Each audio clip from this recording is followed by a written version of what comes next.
So, welcome to our final week of JavaScript. If that has you in a panic, do not worry. JavaScript does not go away. We use JavaScript in the next module, which is making API calls. Um, a couple logistics things. We are off Wednesday for Juneteenth, so there will be no class. Go ahead and enjoy that time off. I will be back Thursday and the following Monday. And then I will be handing it off to Ryan, and Ryan will be diving into APIs. You'll have Tuesday, Wednesday, Thursday of next week with Ryan, and then another entire week off for your summer break. So the week of 4th of July, I think it's the 1st to the 4th. Don't quote me on that, but that entire week you have off. Use that as a time to refresh, use that as a time to enjoy your summer. Use that as a reminder that boot camp is all about pacing, but also know that it tends to get easier from here on out. And while we only have really one more language-ish to learn with SQL, which is in for a couple more months, the good thing is at this point, it's all about using concepts, right? So we're going to be diving into React after the API module. We're going to learn about easier ways of building our HTML so that it can integrate with our JavaScript data, and also ways to make it more interactive. So the good news is if you are on JavaScript and you're like, I'm never going to get this feels like the devil's language. I don't know why anyone would enjoy writing in this. Some people feel that way until they get to React. And React is kind of a moment where they're like, oh, now I understand JavaScript more, because it's not this barrier between HTML and JavaScript. I can just do all my JavaScript in my HTML and all of my HTML and my JavaScript, and it all just makes sense. So doesn't happen for everyone, but some people do find themselves liking React a lot more than just JavaScript alone. So coming up, you've got the funness of Ryan coming in. You have a full 3 weeks off from me, believe it or not. I don't think I've ever taken that long of a gap in the middle of a cohort. It's just where summer break happened to fall. So you're going to learn all about pulling in other people's data, learning about documentation, learning about networking and HTTP, all of that fun stuff. Come in and do React is the module after that. And then we start getting into the backend databases and building our own API. So if you want to think about this, as Ryan's going to give you the first tastes of using someone else's API, using someone else's data. But then when we finish up React, we're going to learn how to build our own API. You'll still interact with it the same way that all the methods you learn from Ryan, but we will eventually be building our own API. Reminder that Capstone check-in is coming up. It's not right after the break, but I think it's the day that I come back. Let me confirm that. For that Capstone check-in, you do not need to have any JavaScript written yet. So I don't want you panicking on your Capstone. I don't want you guys thinking about, and we'll go over the self-assessment results in a second, but I don't want you guys in a tizzy over, oh my God, I got to have JavaScript. I got to be able to write it. Where do I even start? That is not this upcoming Capstone check-in. So that Capstone check-in is a little under a month away. It is July 15th. And what we want to see there is really simply the majority of your HTML pages built out. So they don't need to be interactive. You should have a link or two between the pages, but the form fields don't need to make data show up on the page. We don't need any JavaScript making things do things. We don't need to be pulling in data from APIs. July 15th, the first week of July, is off for summer break. Then the week of the 8th to the 11th is Ryan, second week of APIs. And then the 15th to the 18th, that 15th is the Capstone check-in. So here's a schedule if a visual helps make it a little bit more apparent. And I may have misspoke there, so thank you for asking. So there's the schedule. The 15th is our check-in. We are right here. And then again, reminder, we have off on Wednesday. So I will not be here. You are welcome to use the room if you would like. And of course, we always have that other Zoom classroom link if you guys want to meet virtually, but not have it post to YouTube. You can use that Zoom classroom link in Canvas as well. So that is where we are headed. Any questions on the schedule or logistics?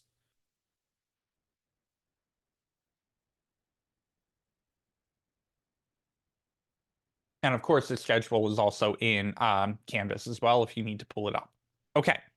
Other notes. I did review your self-assessments. It looks like we're in pretty good shape there, right? A couple outlying, I don't think we learned this, or I think I've mostly understood this, but for the most part, the good news is you guys are at the same similar baseline of where you should be compared to other cohorts. So the good news is you guys are doing pretty well. The two things that I took out of the results that I abstracted from the results, similar themes that I saw from all of them, was one, hey, when I follow you in class, it all makes sense. And then when I go to do it myself, I have no idea what to write. It's a very common thing to be feeling, right? And so what you want to break down there is one, get over that initial shell shock cursor. I've opened the script.js, I put in my script tag, I got my HTML set up. Where do I even start? And the answer is you gotta break it down, right? So once you go, all right, well, what's the first thing the user is going to do? Let me actually look at my rubber duck. Let me actually get out my whiteboard. Let me grab a notebook. And in English, I am going to write a sentence, right? Think about back to, I don't know, whenever you wrote your first essay, late middle school, early, I don't know. Been wild. But think about back to your first essay. You would have never have thought you could write a 2 or 3 page essay because you're like, well, what am I supposed to talk about? How is this coherent? And what did you do? You outlined it out, right? You said, all right, first paragraph's the intro paragraph. And I know that structure. Okay, second paragraph is going to be proving my first point and then backing that up, right? The same goes for your code. Go, all right, I gotta show things to the user, right? I need to have these different things laid out on the page. So let me break down what those things are. I need a nav bar up at the top. I need some kind of grid layout that is showing all of my items. I need some maybe placeholder image of a map if a map is going to show up here. I need list that out in English because then it becomes so much easier to build that out in your HTML. The same we'll still use that same technique when we get into layering in your JavaScript, which again will not be this capstone check-in. So your next capstone check-in after this one, which isn't all the way out until August 8th, that's when we start bringing some JavaScript in. That's when we start playing with a little bit more of our React components. That's when we think about data structures. That's when we start diving into making that page a little bit more interactive. But not for this one. So for this one, when you show up on July 15th, I want you to have in your head of, hey, if I showed this series of pages, right, to someone else, they would understand what my app is for. Maybe it's not functional yet, it shouldn't be functional yet, but if I showed this to someone, they could go, "Oh, you were trying to get users to do this thing," or, "Oh, this website would be helpful because of X, Y, and Z." That's what we want to shoot for your HTML and your CSS. Using dummy data is what you should be doing at this point, right? So if you've got a table showing up a bunch of different, let's say, local businesses, right? You should have 2 or 3 rows of that table loaded in, but not all of the data. And you can also use ChatGPT for that. You can say, hey, if this one table row looks like this, and you can copy and paste it in, create dummy data using that same structure, and it will actually generate out a bunch of different HTML for you that you can use as a placeholder. Okay. Any questions about capstone check-ins? Any questions about the JavaScript self-assessment? Any questions about thinking like an engineer? You said how many pages we gotta get done? So we're shooting for the majority. So for some people's projects, they may only have 3 pages. So we want 2 of the 3 pages mostly done in the HTML. Some people may have 50 pages, at which point we want to scale that back and say, all right, well, what are the most important ones? What are the ones that are going to get us to that minimum viable project, right? So if you are coming up at the end of the 4th of July week and you pull up your project and you go, ooh, man, if I showed this to someone else, they'd have no idea what this website is for. That's when we want to invest a little bit more time. That's when it's time to say, I've got a week before the capstone check-in, time to hit the afterburners, time to get some HTML and CSS going. We want to, you are welcome to use ChatGPT. The only caveat to that is that you need to be able to explain the code that it's generating. If you can't explain the code, you either need to have more conversations with it and ask it more follow-up questions, or go back to our class content, review the projects that we've done, whether it's the YouTube videos or in GitHub, review that code, see how we've built things out over there. So there's no hard limit. There's no like you have to have at least 3 pages done for your capstone check-in. Depends on the nature of the project, but we want to say, hey, I've got enough done here that if I show someone this, they can see how they would use my page. Other questions? And sorry, I didn't have the chat open. Let me catch up on that. Video reviews. I do. The question is, do you always recommend 2x speed for the video reviews? Yes, with your finger on the pause button, right? So it just depends where you're at. I personally can't watch anything slower than 1.5x anymore. And I do everything in that, not just like code review things, but like when I'm watching TV or Netflix only lets me go up to 1.5, but like when I'm binging at speed, man. I want to just, keep blazing through all of that. So I would say, yes, I definitely recommend 2x speed. The 2 caveats to that are, one, you have to work your way up to it. So if you are someone who thinks 1.25 sounds like chipmunks, you need to keep in mind that you push your brain up to that. That is something that you train your way up to. It is not something that I recommend going to 2x overnight. The other thing I would say is you're not watching those videos to check a checkbox. And what do I mean by that? It's very easy to be reviewing class and being like, I get that, and then get an hour and a half into it and be like, I have no idea why I just rewatched all of that. I tuned out. I was working on something else.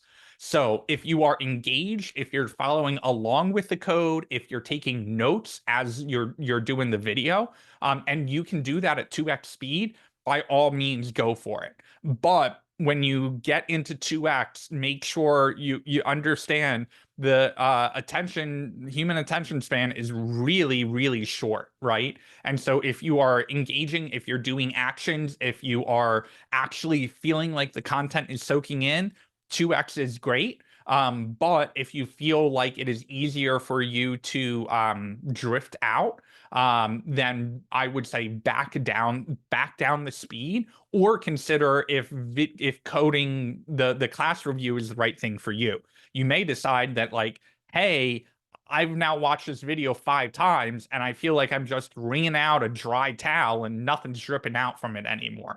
Okay, at that point, it's time to say, well, what are the concepts that we're trying to learn in this class? Let me go find some of those additional resources and see if that is soaking in any better.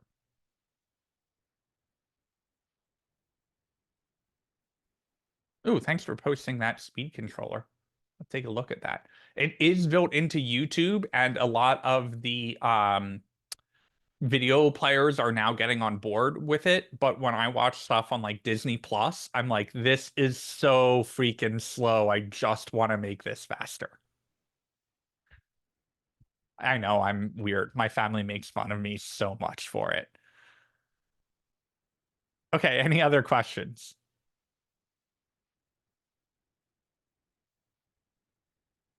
Okay. So here's the game plan for this week. Tic Tac Toe is usually a 2-day project. We are off on Wednesday, and then we have Thursday kind of open for right now. So the second thing that I got from the self-assessment, other than, hey, how do you think like an engineer? How do you know what code to write?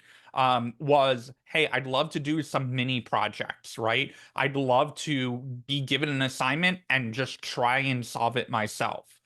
So we are going to give that a try on Thursday. And depending on how far we get in Tic Tac Toe tonight, we may also try that tomorrow night as well. So I'm going to come up with a list of projects that start really small, of make 2 inputs show up, click on a button, and have those 2 numbers add together, all the way through some more advanced projects like when I hit a key on the keyboard, it should be able to play a sound effect. We're going to get kind of a level of JavaScript projects out there that you guys can think of. One really good resource is Wes Boss or Bose. I always forget how to pronounce his name. I should probably learn that. I will put this in the chat, and I think I've linked to it as well um, in the JavaScript resources. He has a bunch of different courses, and there is a student discount that I think Austin posted in the back channel, maybe, that you can get 50% off, 30% off, a significant discount off. This is a great use of your stipend funds. Your stipend should have been distributed, I believe, on Friday. If you did not get that and thought you should have, check your PEX card and you can reach out to Jason. But anyway, he's got something on here, beginner JavaScript. You do have to pay for this course. But if you go down a little bit more, he's got JavaScript 30. I'm going to cherry pick a couple of these projects for, if not tomorrow's class, for Thursday's class. But he teaches in a pretty similar style than to me. So if you're finding you're learning from class, but you just want more projects or more content, this is a really good option. And JavaScript 30 is completely free. So this is kind of learning by hands-on project-based JavaScript, which is my teaching style. And then he also has the paid course back here, beginner JavaScript. And this is kind of more of the week 1 style that we had to intro to computer science. So this is more, hey, let's go over the concepts. This is what a variable is. This is what a loop is. Here's what data structures are, all of that kind of stuff. So 2 different course options for you here. But once you create this, he gives you a list of 30 different projects. The idea is that you do a different JavaScript project every single day. And again, the JavaScript 30 is completely free to sign up for. All you need to do is enter your email address, click a link in that email, and you get access to all of the video, all 30 days of video and starter files in here. Abiri, question.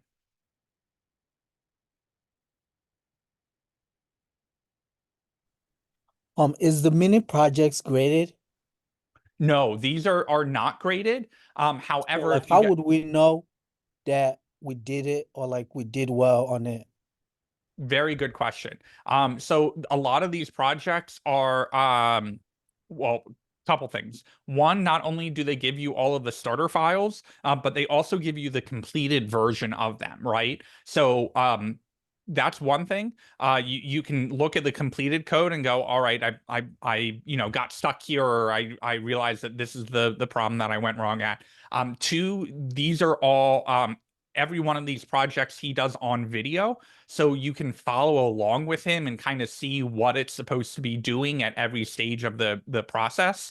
And then three, I believe I have not done all 30 of these projects, but I believe I'm technically competent enough to do them and help you if you get stuck. So if you are following along with any of these, it's going to be a pretty clear, like, yeah, I built something pretty close to what he built. But if you get stuck along any one of these projects, you can definitely reach out for help, and I can help you that way as well.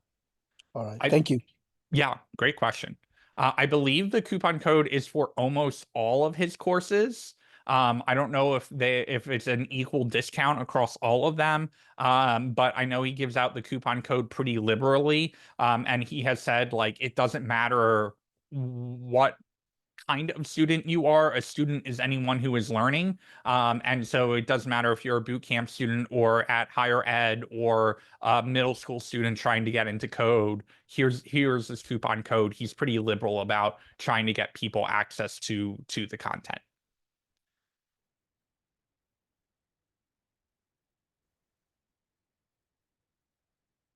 And if this is oh, look, recording just resumed. It's amazing how that just happened. Any questions?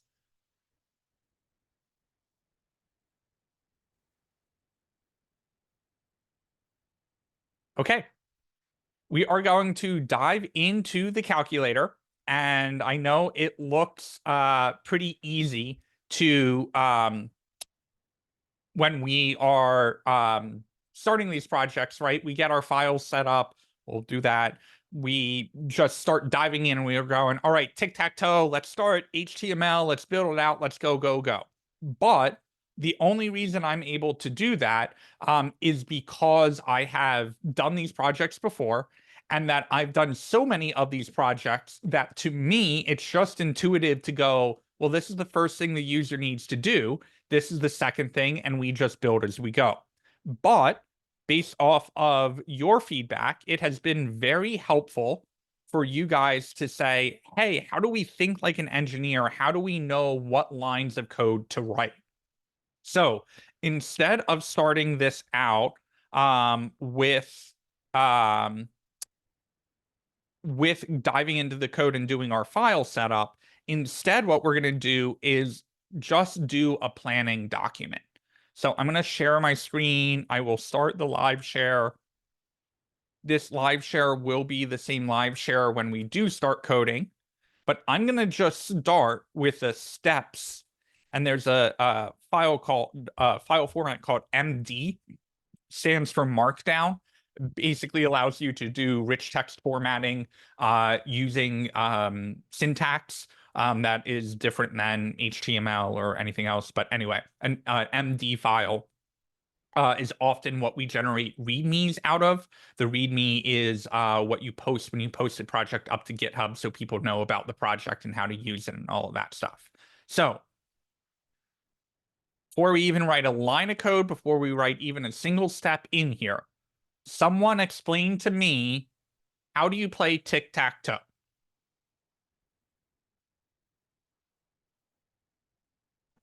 Has to be more than one person. You have to draw the grid first. Draw the grid. Has to be two players, not necessarily two people, but at least two players. Yep, you can play against the computer too. Once the grid is drawn, once we have the players, what happens? Pick X's or O's. X's or O's, basically saying, all right, the first player is going to always get X. I think that's how it normally works. Or you pick who's going to get X, who's going to get O. Then the first player picks a spot, and then what happens?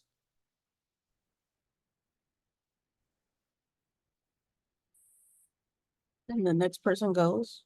Yeah, we got to show that that spot was picked by placing their X. And then the next player goes.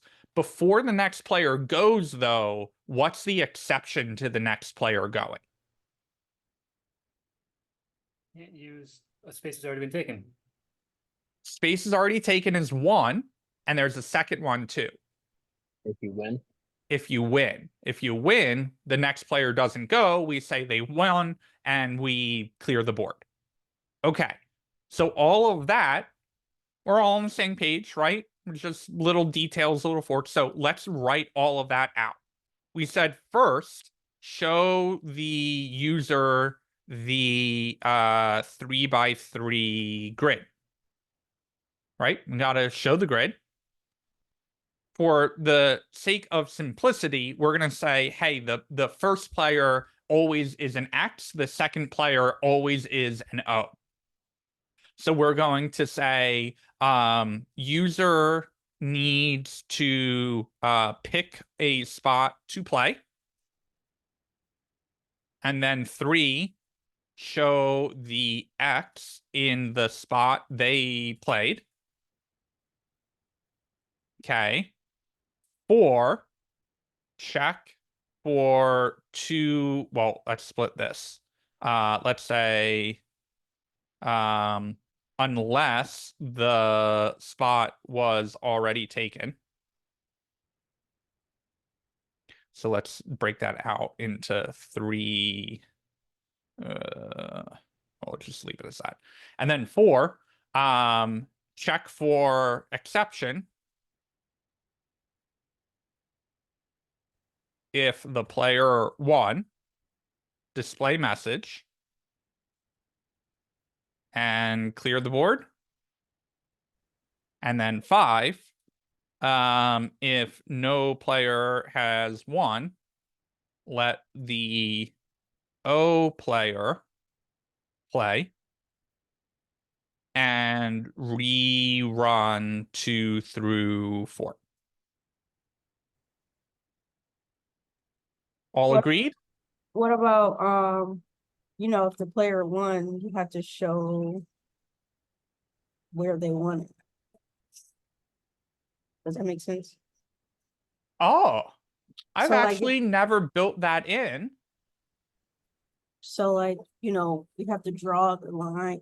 That's how I play Tic Tac Toe if I won. I like draw the line where I won or something. I don't know. Maybe that's a drag. No, that's the satisfaction of winning, right? Is that you get to draw the line through it. I actually don't. I'm gonna have to think about how to accomplish that. Maybe I won't take my break tonight and figure out how I can get the line through. I know how to make all 3 of them like turn green so that we can see it, but the satisfaction's with the line showing up. So I'm gonna have to figure out how to pull that off.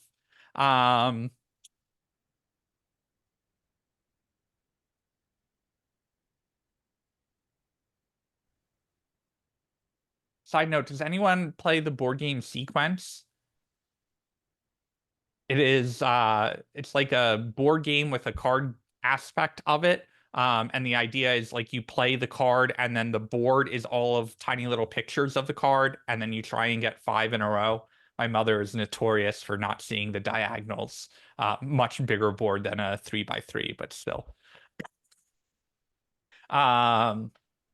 Joe, I mean, why stop at Venmo? Let's just integrate right into ACH and take the money out of your account. Let's get some illegal gambling going on here. All right. Back out now. 6, build infrastructure for gambling. Okay. So, any questions on the steps? All right, so let's get our file set up. We're going to do our index.html, our script.js, our style.css.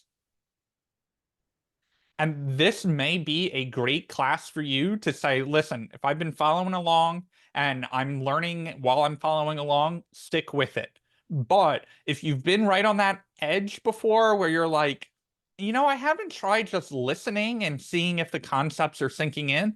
This may be the right class to try that, right? So just throwing that out there as a option for you. These assignments are never graded. This is not an assignment that I'm going to hand over and say, finish this one last step. So if you have not tried the whole don't follow along and just listen and take notes, this may be a good class to go ahead and give that a try. Okay, I'm gonna name Tic Tac Toe. I'll throw Tic Tac Toe in my H1. I do not think we need Bootstrap for this, but I do need my script src link. Question? Okay. I need to link my script.js. I need to link my rel style sheet to my href of my style.css. I'm gonna go live. Make sure my tic-tac-toe shows up. Maybe let's do in the style.css, we can target the body and text align everything as center. Just make sure my CSS is linked. And then in my script.js, I will console log out JS linked.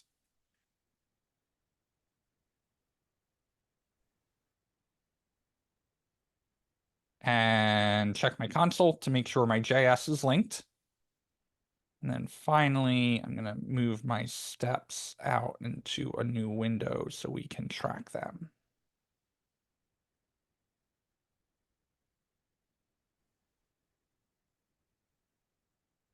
Okay. Guys, a second to get set up if you are following along.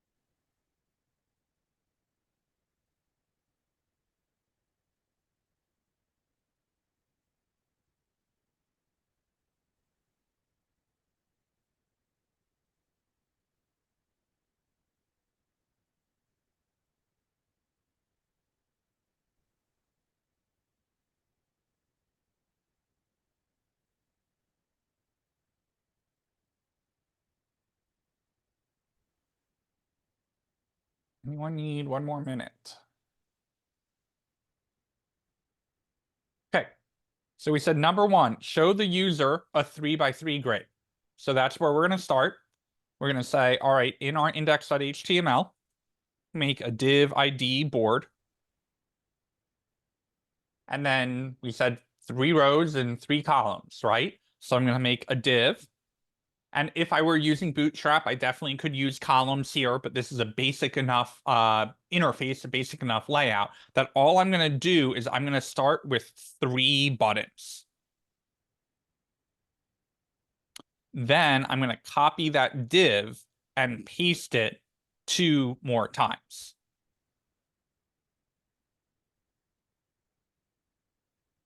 And I get this really ugly button showing up. The problem is because I put nothing in that button, it doesn't have any height. It doesn't know the spacing of that button. So if I put a space in here and just hit save, you see prettier just drips it out. That's because HTML doesn't really respect white space. It kind of ignores it. So when we're in our HTML and we're like, all we would want is a space character to show up, but we don't want prettier to strip it out. We don't want HTML to ignore it. We use something called an NBSP, a non-breaking space. And the non-breaking space is just so the button shows up as an empty space. So I'm going to borrow that for all 3 of my buttons, or all 9 of my buttons, by putting an ampersand NBSP in. And again, that's special syntax to make a non-breaking space character show up.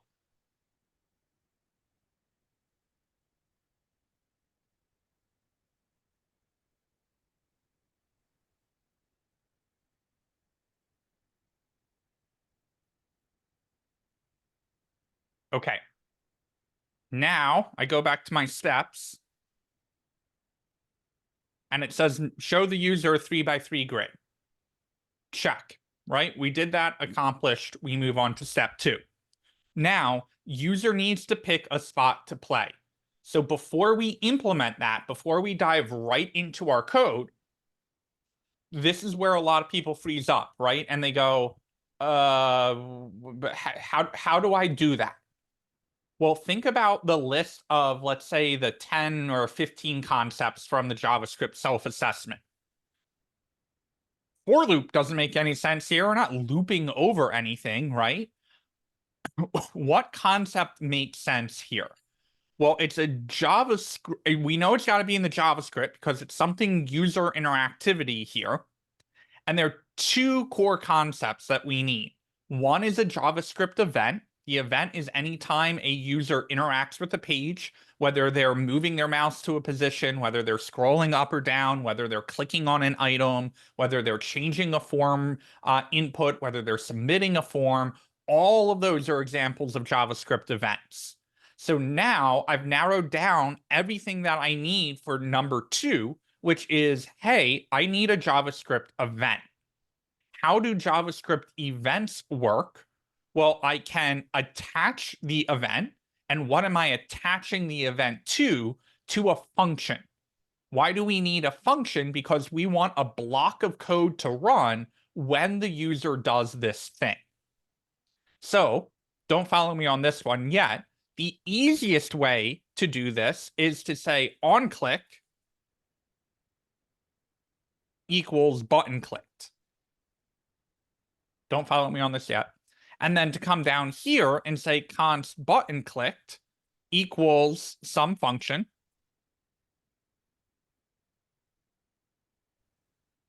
And if we do this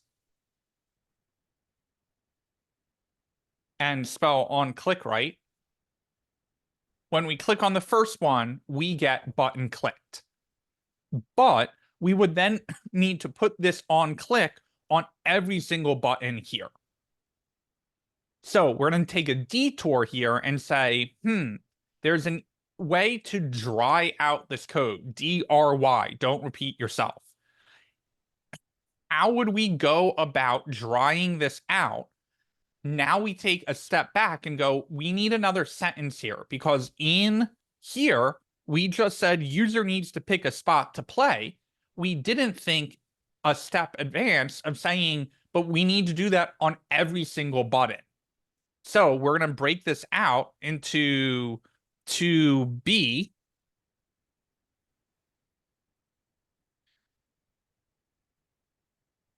And we'll say, all right, in order to attach that on click to every single button, we need to get all buttons.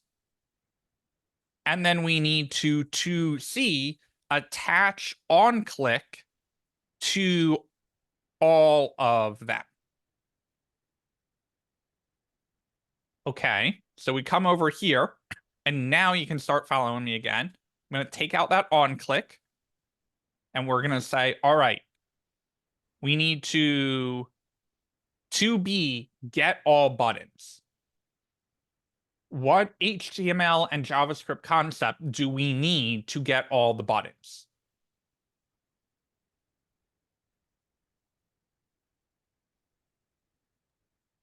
Inner HTML. Kind of. We use inner HTML to update it, but what is inner HTML? What's like the broader parent topic? Get element by ID. Get element by ID, which is all part of the document object model. Yes. So we are going to say const all buttons. And obviously there are overlapping concepts here. Console buttons is not the document object model. That's just a JavaScript variable. So we don't want to oversimplify what we're doing here. But when we do get stuck on one of those things, we can either say, oh, let me go to another project that use that, or, oh, I need to go to the documentation and get more practice with that, or I can go to ChatGPT and start asking questions. So we are going to say document, and we don't want to get element by ID because we don't want to put an ID on all of these buttons. So instead, what we're going to do is we're going to say get elements by tag name. So you beat me to it. And the tag name that we want to get is button.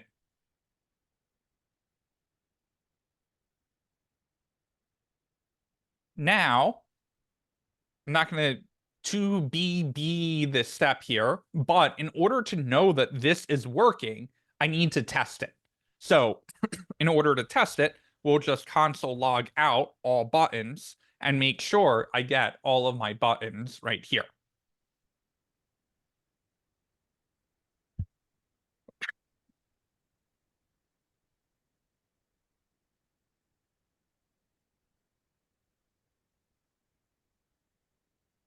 Pause there if you're following along. Make sure you check in your console to make sure that you can see all of your buttons.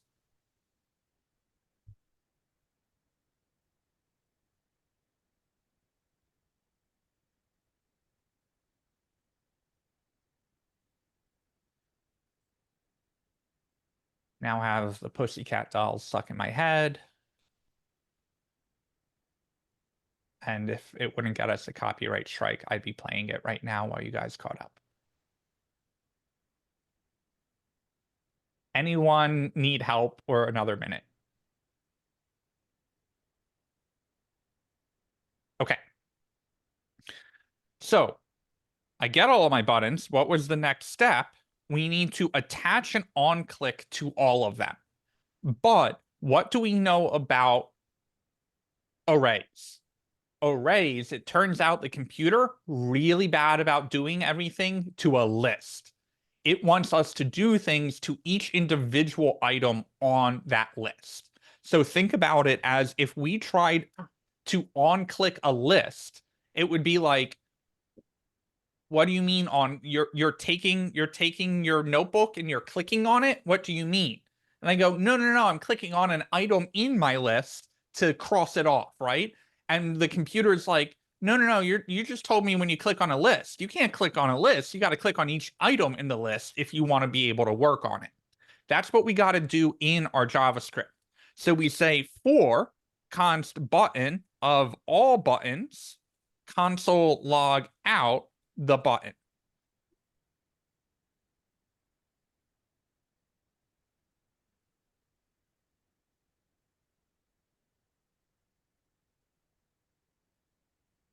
So did we have use a for loop? No, but in our English, we said attach the on click to all of them.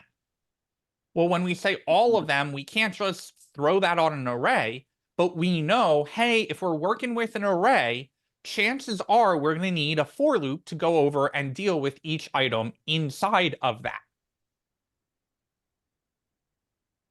So we come into our for loop and we say, hey, get the button that's coming from the loop and attach an on click. And that's going to run a function that console logs out button clicked.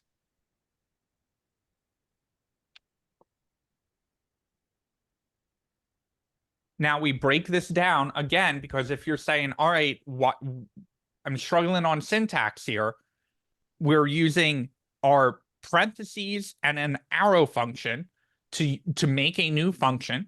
We're using our curly braces. We only use curly braces 2 times. We either use them in objects, which are key value pairs, or we use them for a block of code. And a block of code is kind of cheating because we use blocks of code in several places. This is a block of code. This is another block of code. A block of code is basically just a chunk of code that we say, this is what we want to run, right? So if you're struggling on syntax, the I love JS cheat sheet, I think it's I love JS or I love coding, can't remember, is a really great resource, right? To start breaking that down visually. So if you are feeling overwhelmed in your JavaScript now that we're hitting that last week, figuring out what resources and figuring out where you're stuck, because even finding the right resource for you, you can still be like, I don't have enough hours in the day to go through all of this, right? So starting to narrow down those concepts, figuring out where you're struggling can be really helpful. Okay, so we come over here. I click on a button and I should get my button clicked out of my console. Okay, so we go back to our steps and it says attach an on click to all of them. Great, we've accomplished that. We've used the document object model. We've used JavaScript variables. We've used a JavaScript array in that variable. And we've used a for loop to loop over all of them. And we've used JavaScript events to attach a function to a JavaScript event. So there are 6 concepts in literally 10 lines of code, even less without white spaces. So we're going to pause here. Does anyone have questions about the 6 JavaScript concepts we have just used in this code alone? I'm going to label it as document object model and JS variable. Actually, 7. This is using JS console and output. This is JS data structure array. We're using a JS for loop and a JS event. 1, 2, 3, 4, 5. I missed 6 somewhere. Oh God, I have typos. Oh, structure variable. Were those the 2, I hope? Okay.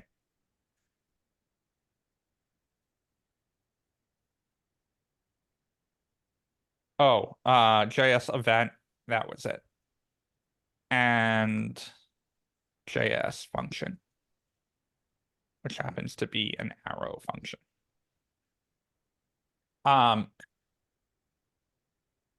Yes, so the button on click is the event itself. And what we're doing is they call it attaching a function to an event listener. So the event itself is the click, and we're listening for that event of the click. And what are we attaching to it? We're attaching this function. So the function here is saying, hey, when this button is clicked, here's the block of code that I want you to run.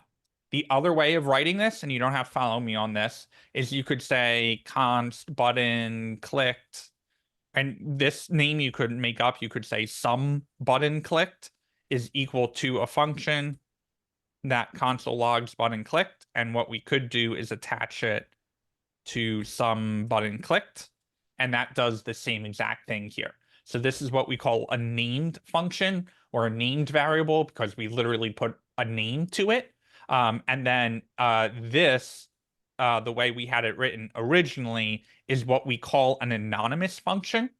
And this is something that I don't know why, but JavaScript curriculums absolutely love to hammer home of like, learn all about anonymous functions, and they're all so important. And all anonymous means is that we didn't really make a name for that function. We just made a function that was nameless and then it used it directly instead of making it its own variable.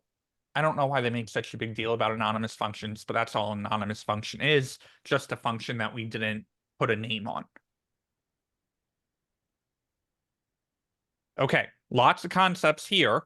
Any questions on any of those? Yes. Shoot. So with the first line, it says diamond JS variable, JS data structure array. So Mhm. an array, that's an array, document element by tag name Tag name and button. What happened on It evaluates out to an array. So what do I mean by that? If we look at this console log, we see that there are those square brackets in the output, right? And so what is get elements by tag name? That's actually a function that's built into document, which is the document object model. This function is running, and it is taking this parameter. It's actually an argument here because we're calling the function. It's saying, well, what elements do you want to get? What tag names do you want to get? We want to get all of the button tags. And so this function now runs and it goes, well, I found a lot of them. So it can't just return them all. It needs to put all of them in a list so we can deal with each individual one. So when the computer actually runs this, it's saying document JavaScript keyword, document object model. I know how to do that. Get elements by tag name. That's going to be built into the browser. The browser's like, hold on, I know how to do that. Then it's going to say, but what tags do you want? I need the arguments to know what I'm pulling back out. Now that I've done all of that, I'm going to go work under the hood and go cherry pick out all of those button tags. And I'm going to return that to you, this big giant thing here, as an array. It's technically not an array. It's an HTML collection, but don't worry about that. Just think about it as an array. Console. That's true, because I was looking for the brackets and I was like, how is that an array? But it is when it comes out. Yeah, technically an HTML collection is an array, but don't worry about yourself too much about that. You can work with HTML collections just like you can work with arrays. There are a couple stupid edge cases there, but you know, it's just think of it as an array and you're good to know. Yes, the tag name button is coming from button right here. So if I wanted to, I could actually replace this with div. Don't follow me. But you could see I get out a div with an ID of board. That's this big div up here. And then I get out the 3 individual divs as well for each one of the rows. So we can use any HTML element or tag name there.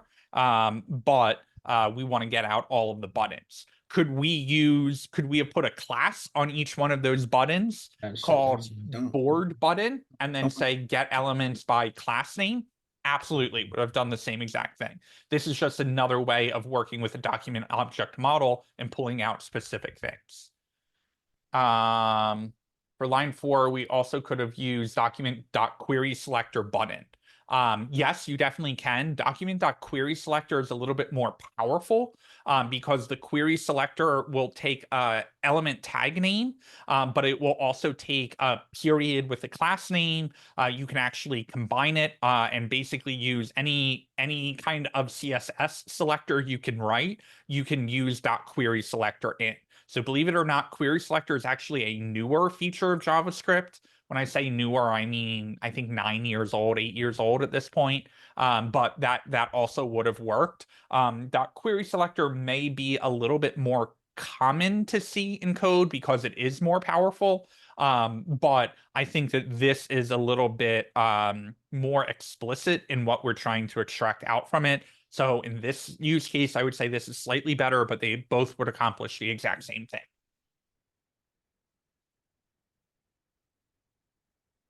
Okay, any other questions? I can't help that to run no more.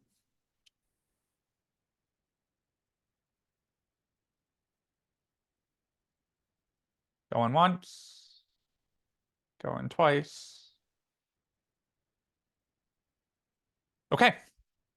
So we go back to our list. And the other benefit of listing all of this stuff out is that when we take a break, whether it's in class or whether you're working and leaving common space and you come back home, whatever it is, it's very common to open your code and get that overwhelmed feeling again, right? Of where did I leave off? What was I working on? So always a good idea to leave yourself a note to say, hey, this is where I was at.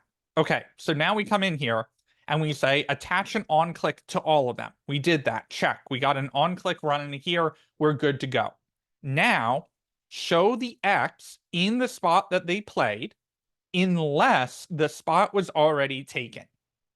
So a little trick that you can use in these sentences is if you can inject a comma, chances are that it's a two-step problem and you're trying to solve too much. So we could say, show the X in the spot that they played, comma, unless the spot was already taken. So let's actually break that out into two steps. I'm going to say, oh my God, I can't even number. 5. Okay, so we're going to say 3A, show the X in the spot that they played. 3B, unless the spot was already taken. All right, so let's start with 3A. Show the X in the spot that they played. What concept do we need to do that?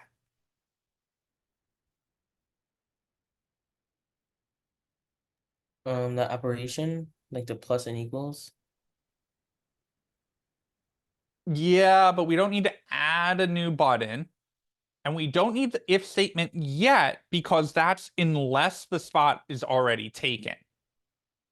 So what we need to do is we need to work with the document object model again, but this time we are working with inner HTML, right? So document object model can be really intimidating because anytime that we use get elements or anything and get class by, that's all the document object model. But so is all of those inner properties, right? When we say .inner HTML or anything like that. So what we're going to do here is we're going to say, hey, that event that we're getting, go find whatever the oh no, I don't need the event there. Never mind. We're going to say, hey, when that button is clicked on, go get whatever button was clicked on and set the inner HTML equal to an X.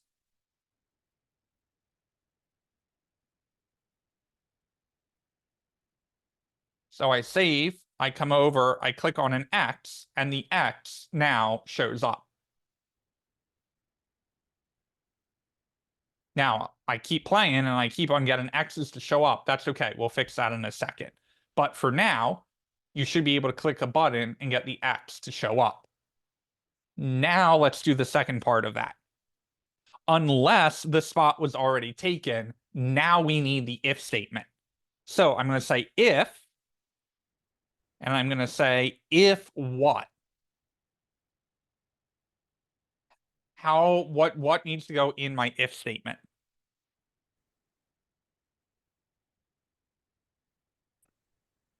You could say if there is an X there, if you want to say, and or if it's already been clicked, essentially. Yeah. So instead of checking the button, right? I'm going to go to the button. I'm going to look what's inside the inner HTML. And instead of looking for an X, because then we would also have to modify this for an O, instead I'm going to check to see if it is not equal to our NBSP. Why the NBSP? Because that's what we put inside the empty buttons to make them work, right? So I'm going to say if the button's inner HTML is not a space, if it is not what we are saying is empty, then alert, you little cheater.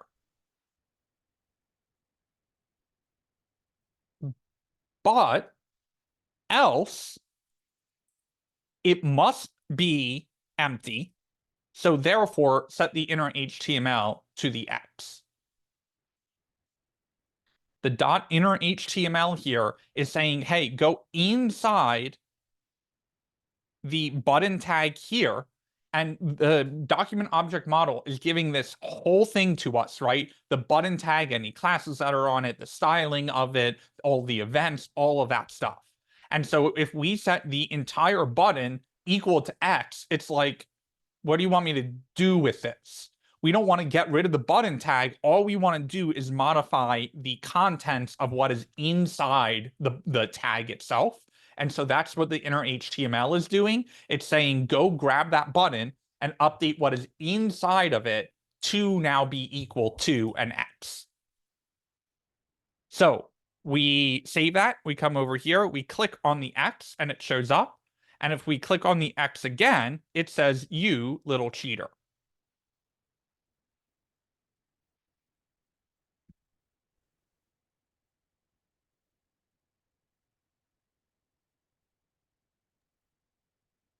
Mine's showing the alert when it's empty. Go ahead and share your screen.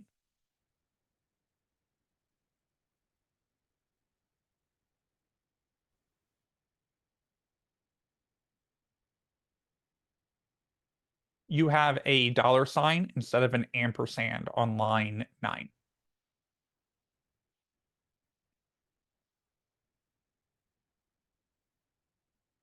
Good to go. I normally don't give answers that easily, but that was just such a little quick one.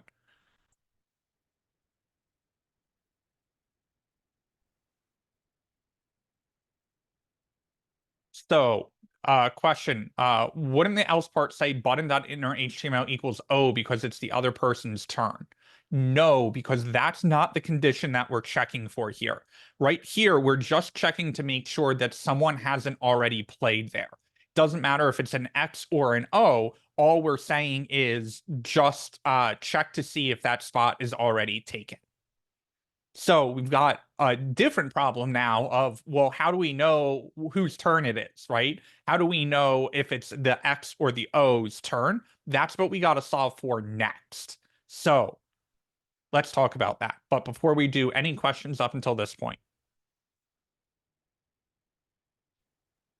No, my tic-tac-toe is not tic-tac-toeing, but I'm trying to debug. I can't find it, the So error. right now it should only be placing an X in an empty spot and blocking you if it is not an empty spot. It My shouldn't be owing anything yet. My X's has disappeared Okay, you want to share your screen?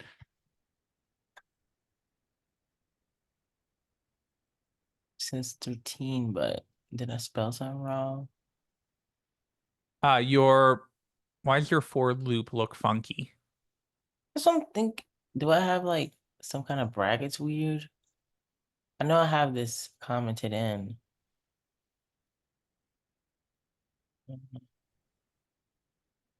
Should I like move this up? Yeah, move that up and save. Does prettier move it? Okay. Button on click, button inner HTML is get weird.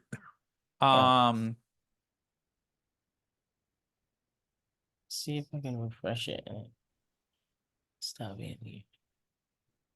Oh, Give me remote.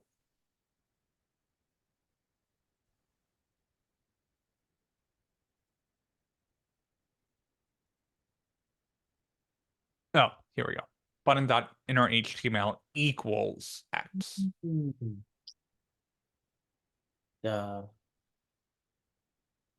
Thank you. Well, don't thank me. Where? Oh, there we go. Now it's working. Yeah, you're good. Okay. Any other questions? All right. So we got our inner HTML, we got our X showing up. Let's go back to our steps. And it says, oh, it's the markdown file that's screwing up my numbering. That's why I actually can count. Okay, ignore the numbers here. Now, check for an exception. If the player 1 display a message. Okay, that seems really involved, right? And this is a good example that just because we have the user experience steps written out doesn't necessarily mean it's the order that we build the code, because there's no possible way that the player can win if the other player doesn't have a chance to go. So this is a good example when planning. Yes, it's good to write all of these out, but I need to skip this step, go do the other steps, and then come back to this one. that's okay, but that's when you want to have a notebook or a project management tool or a whiteboard or post-it notes or whatever it is to say, I'm not going to forget about this thing. I do still need to check to make sure someone didn't win, but I need to go solve another problem first before I can go do this other one. So it says if no player has won, all right, we still don't know that because we're skipping all of 3. We're not going to figure out who won first because we need to have the other player play. If no player has won, let the O player play and rerun 2 through 4. Okay, so we come in here, we hit the X, and now it's the O player's turn. We click on somewhere else and an X shows up. So I need to break this down into 2 different steps. I need to say, keep track of whose turn it is, and then based off whose turn, make that character show up.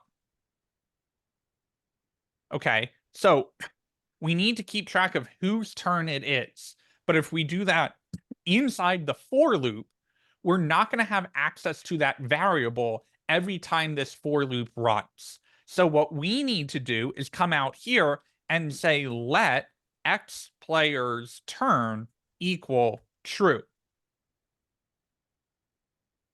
Again, if we do that inside the for loop, every time this loop is going to run, it's going to change the value of that variable. So this is the notion of JS variable scope. It's basically saying, hey, we don't want that variable to get set every time the for loop runs. We want it to exist out of the block of the scope. It's also sometimes called global scope because it's not existing inside a block of code. We can access that variable anywhere. Now, we could come down in here and write an else if statement. We could say, hey, else if it's the X player's turn, make the button inner HTML equal an X. Else if it is not the X player's turn, make it equal an O. But we can get a little fancy in here with what we call a ternary operator. We can say if it is the X player's turn, make an X show up. Otherwise, make an O show up. So this is a JS ternary operator. And we consider that a inline if statement. So we totally could use an else if here. That is totally fine. But a ternary operator is a way to say, if this thing is true, make this show up. Otherwise, make this show up instead.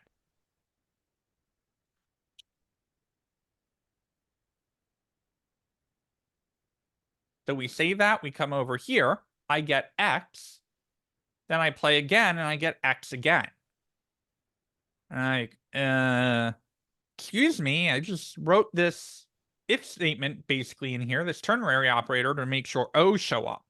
So sometimes to debug, we go back to our steps. We said based off of whose turn, make that character show up. What step did we miss here? Keep track of whose turn it is. Well, we are keeping track if it's the X player's turn by setting it equal to true. But what did we not do? We didn't set it equal to false after the X player plays for the first time. So what we need to do is say, hey, if they're cheating, you can give them another turn. Don't flip whose turn it is. But if you're not cheating, what we need to do is after that character shows up, we need to set the X player's turn equal to the opposite of whatever X player's turn is. In other words, if X player's turn is true, take the opposite of it and set it to false. Or if it is false, take the opposite of it, which is true, and then change that variable. And we need to make this a let because that variable is changing, right? But this is basically saying set it equal to whatever the opposite of that value is. The exclamation point we call the not operator. The not operator is saying do the reverse, basically. Works best on Booleans, but it will work on other things as well. Okay, so now we come over, we get our X's, we get our O's, and we can play the game all the way through. It's bothering me a little bit that those buttons are changing width. So we can go to our style.css, and there are two ways of solving it. We can either go to our buttons and set the font family to monospace. That fix it? Yes. That will make the fonts, so in the font world, the very earlier fonts, when we think about typewriters, every letter was the same width. And that made it very easy to figure out like the width of a line. But as fonts got more advanced, we learned that the width of a lowercase L is a lot less wide than the width of like the M character, right? And so a monospace font like Courier New makes every letter the exact same width. So monospace is one way to fix that. You could also set mitten width on each one of the buttons to like 25 pixels, and that would accomplish the same thing. Okay, so we got our X's and our O's playing. So that's all good. We now have the last thing that we got to tackle here, which is which is check for exception if the player 1 display a message. The other thing that we need to tackle is hopefully drawing a line through all of this. But this seems like a good breaking point. So we're going to go on break a little bit early, be back at 7:05. Yeah, be back at 7:05, and we will continue on from this.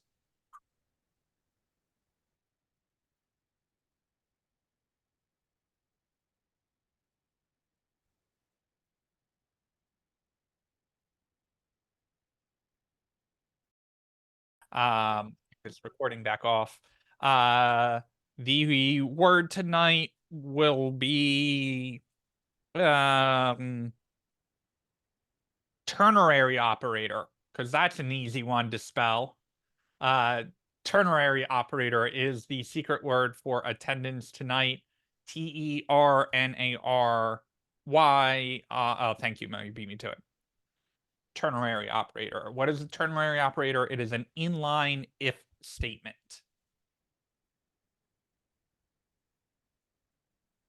And I'm glad you brought up attendance, because we are going to do something different tonight. We're going to give you an opportunity to leave class early. However, that comes with a condition. So we are going to continue on class with a major refactor of our code. So a problem that we're going to run into right now is we're storing all of this data inside of our HTML elements. And that's been working fine. When you click on a button, you know, put an X or put an O there. The problem is now, how do we determine if someone has one tic-tac-toe? We need to check if there are 3 consecutive X's or 3 consecutive O's in a row, right?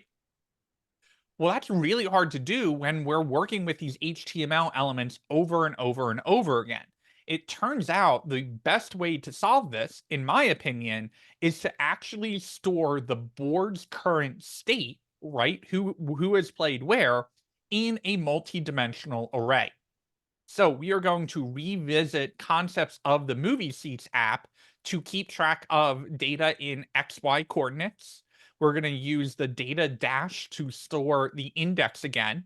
We're going to update the board state based off of whose turn it is to play.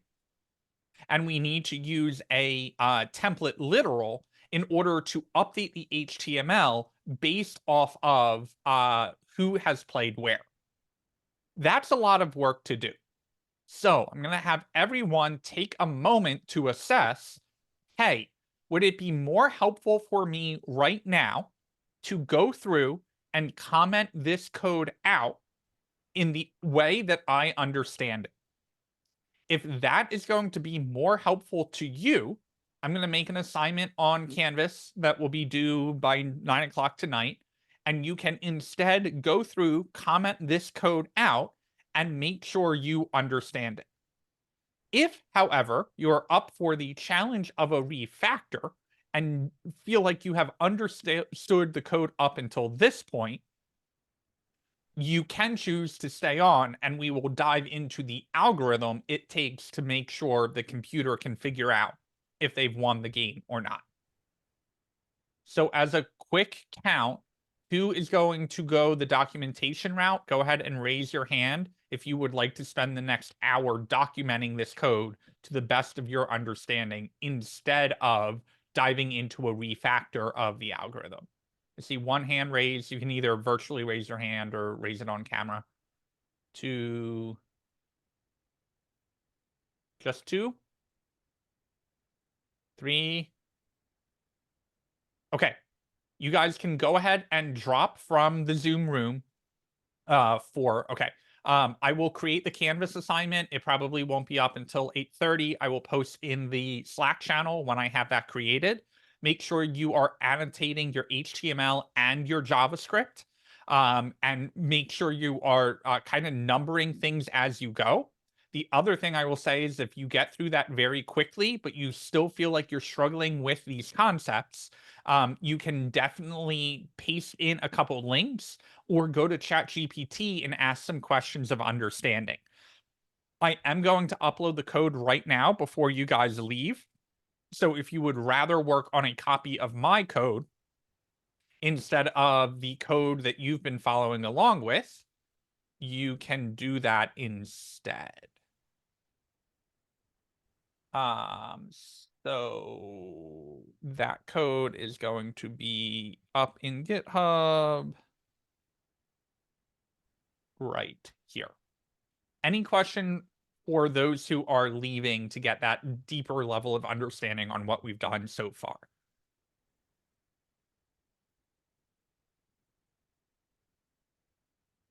Okay, you guys are welcome to head out if you are taking the documentation route.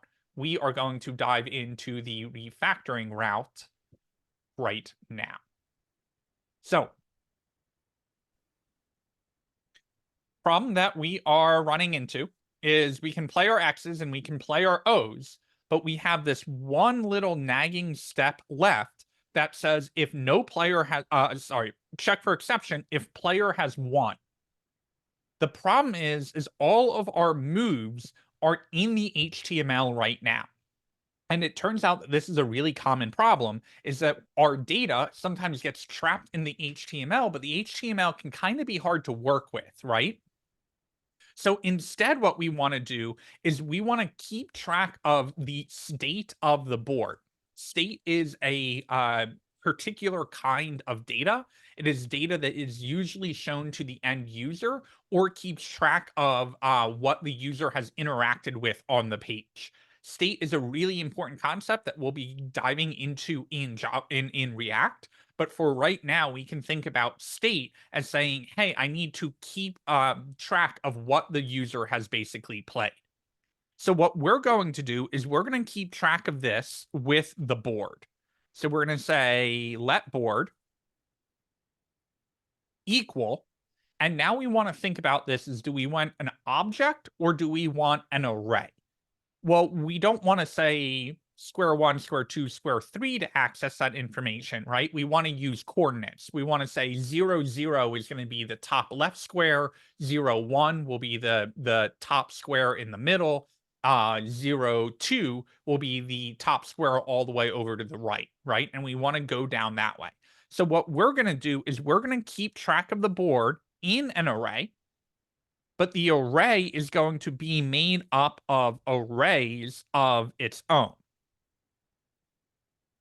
And this is going to represent the board.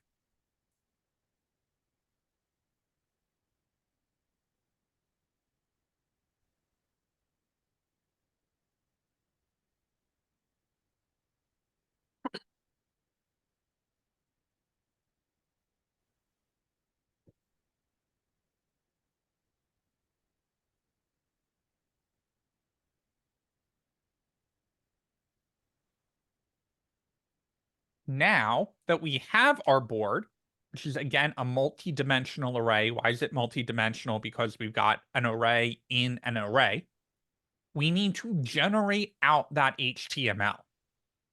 So what we are going to do is we're going to come all the way down to the bottom, and we're going to put this in a function. And we're going to put this in a function because we're going to need to call this in multiple places. What do we mean by what do we mean by call? We mean, hey, I'm going to group all of this code together in a block of code. And then whenever I say generate board, it's going to know how to do that. So I'm going to say let generated HTML start out as an empty string. Now, this is going to be very familiar to the movie code. And by the way, if you're taking the earlier option of documenting out the code as is, you are welcome to drop from the Zoom room. You don't need to stick around. You know how distracting it can be to hear someone else talk, let alone my annoying voice. Okay. Now we need to say, what are we trying to generate? Well, we want to use a for loop here to go over each one of the rows and each one of the columns. So we're going to say, hey, for each row index and row itself of the object.entries of the board. What are we doing here? Object.entries is giving us access to not only each individual array here, it's also giving us access to the index. So that object.entries is giving us not just the row, but the index 0, 1, 2 of whatever board, whatever row we are on. Then, for each row, we want to go to the generated HTML and add in a div.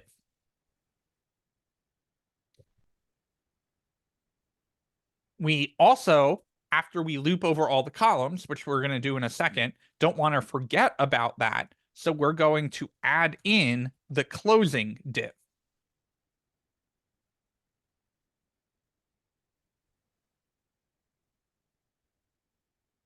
Now that we're looping over each one of the rows, we also need to loop over each one of the columns.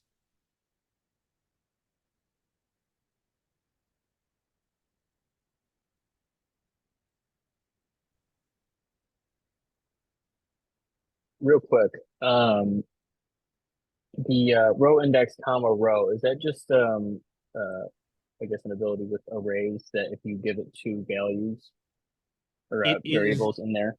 That's the benefit of object.entries. So object.entries returns an array with the row index and then the data of that row. And this is called array or object destructuring in order to take an array and break it out into two separate variables. What would happen if you just put one variable there? Would it just only return the data inside the array?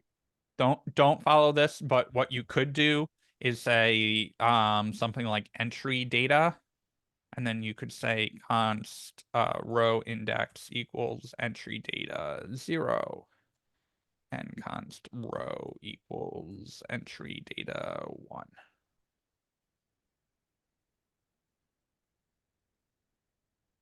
That is achieving the exact same thing as the destructuring up here. Does that make sense? Yeah, the second method's a little more confusing, but I get what's happening. Yeah, object.entries is returning an array with two values in it, and then based off of the names we're giving it, we're basically plucking the first index and the second index out, or the first item and the second item out, and storing that in a new variable name. Okay. Now, what do we want to show up for each one of the columns? We want to go to our generated HTML, and we are going to add a button.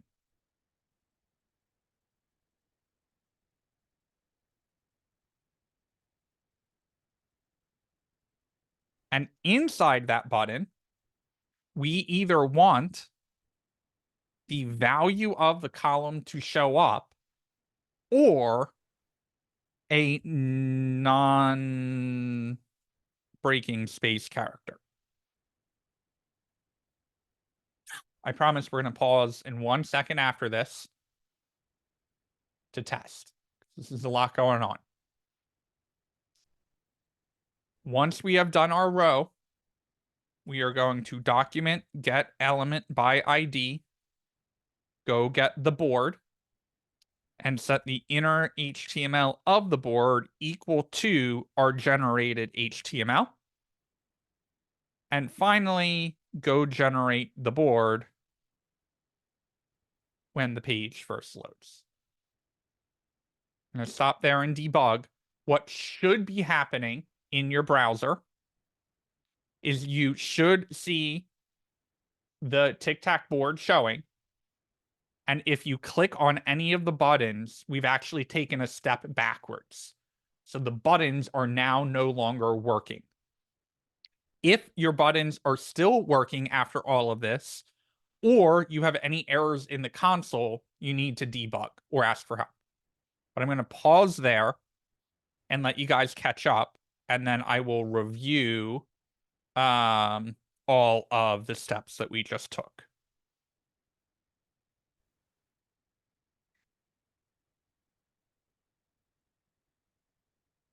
All is launched if you are following along.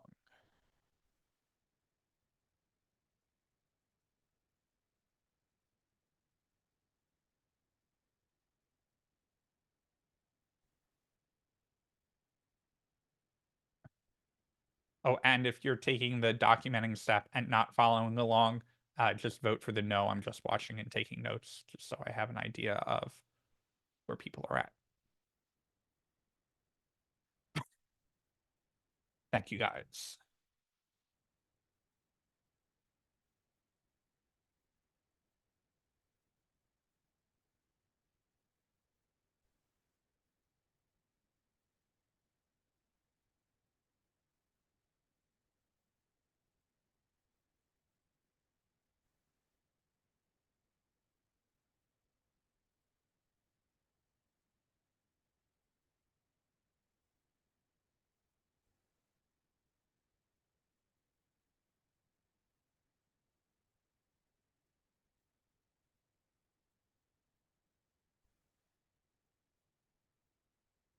Sorry, do you mind reviewing object.entries again?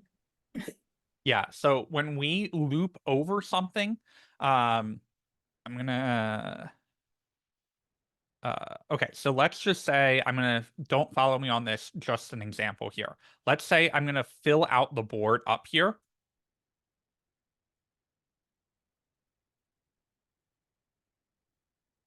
Okay, so up in this board, I'm gonna write a new for loop, right? So I'm gonna say for let row of board.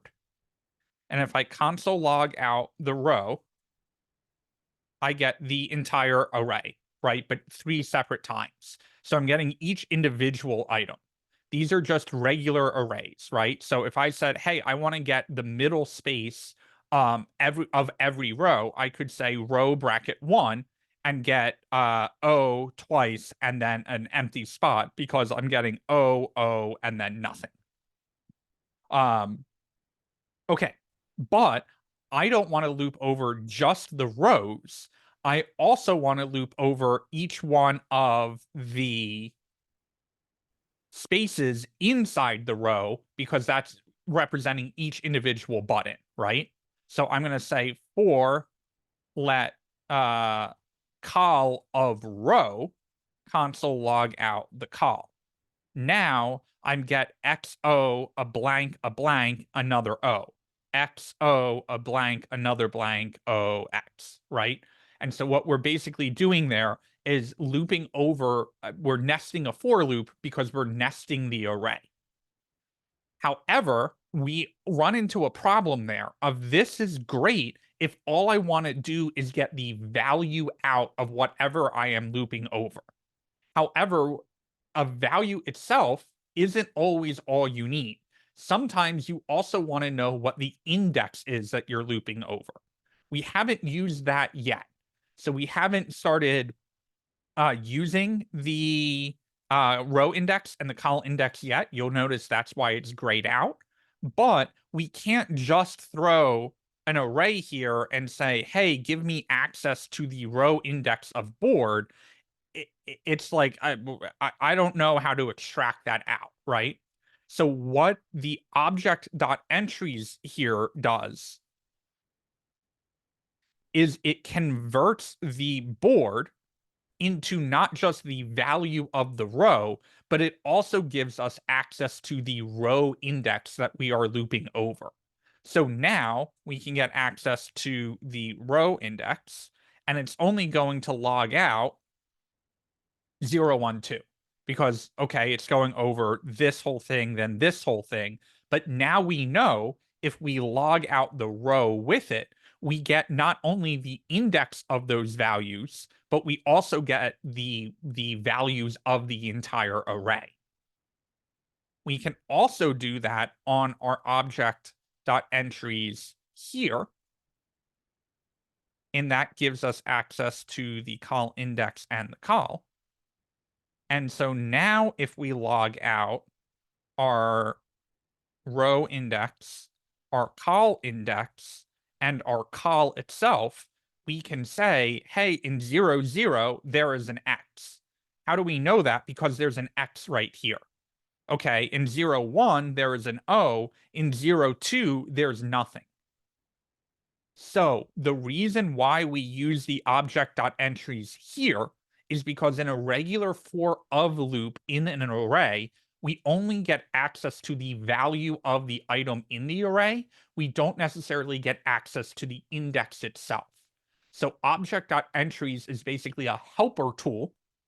Why is it an object and not an array.entries? Do not get me started. JavaScript is stupid sometimes, and this is one of them. But it works on arrays, and what it is doing is allowing us not to just get the row and col in a for of loop, but to also get the index of both of those items. Yeah, that does clarify. I was kind of confused because we hadn't initialized row index nor call index, so I was a little confused by that. Also confused by, not so much now, but why we were putting row into the second one, and board into the first one. But that definitely explains things. Thank you. Yep, this board is the whole thing.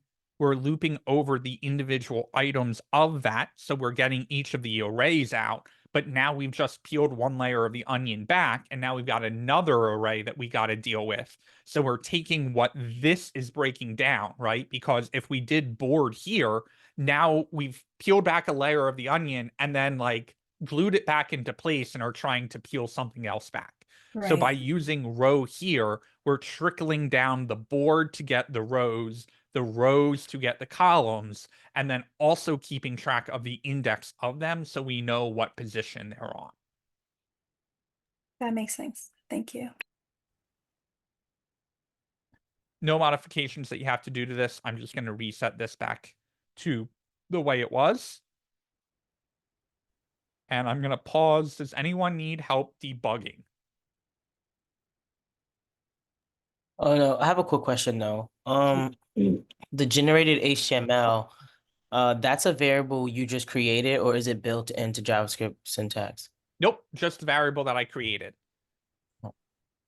You could call that complicated template literal, and as long as you were consistent on calling it complicated template literal and you used it down here, inner HTML is built into JavaScript. I can't make that up. But whatever I want to call the variable that's holding that data, I can call that whatever I want. Okay. We have any other questions on this code? Okay. Oh, one more question. Oh yeah, go for it. So would it would it like mess up the code if you were to put like your line 48 above the for loop under inside of let generated HTML? Like no, but you shouldn't. And so here's why. If we console log out here, setting HTML, we see it only once, right? And that makes sense because we're saying, hey, for every row, well, how many rows are there? There are 3. So this code is now going to run 3 times. But inside of it, we have another for loop that is inside the other for loop. So this for loop is actually going to run 9 times. It's going to run 3 times for each row, but there are also 3 rows that it needs to run for. So if we move this into the row for loop, what do we see? We see setting HTML logs out 3 times. Why? Because there are 3 rows. So what we have basically done in here is say, hey, go make the div, then go put 3 buttons inside that div, then close out the div. Log out that you're setting the HTML, and then make all of the generated HTML that you've generated so far show up.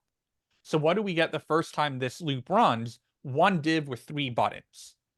Then it goes, okay, I need to go back in now for the second row. I'm going to make a second new div. I'm going to put the 3 buttons inside of it. I'm going to close that div out, and I'm going to go update that in the interface again. So now the HTML is like, great, now I've got 6 buttons I need to show. Because we have moved it inside this for loop, this is going to update the HTML every single time we make a div with 3 buttons in it. That's slightly inefficient.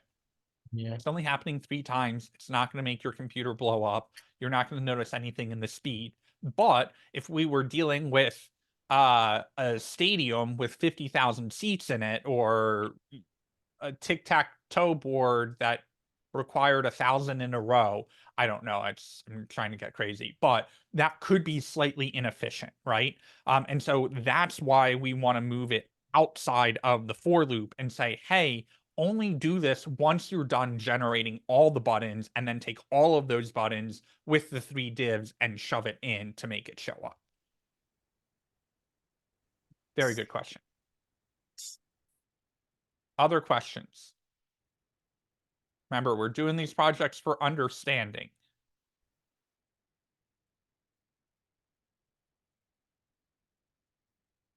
Anyone's code not working and wants help?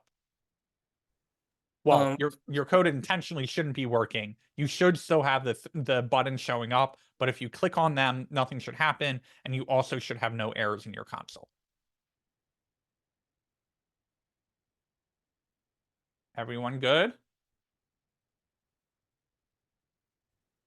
Okay. So we went through all of this work now 30 minutes later, and it's still broken.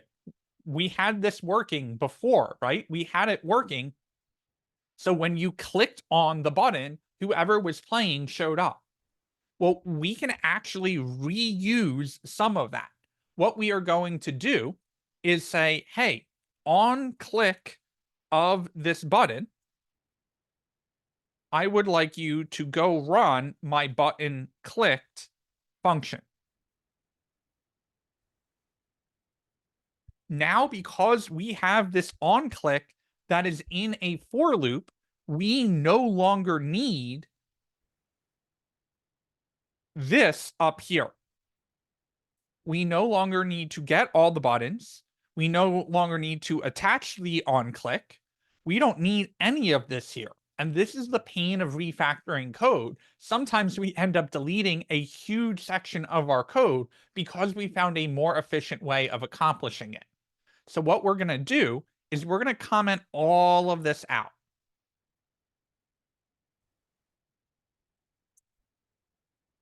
We're going to say, all right, we're not taking that approach anymore because we're using this for loop here.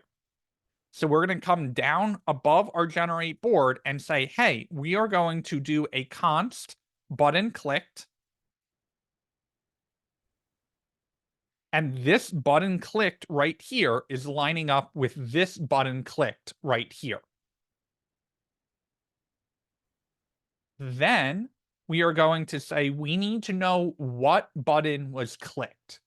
Does anyone remember how we solved the button clicked using in the movie theater app?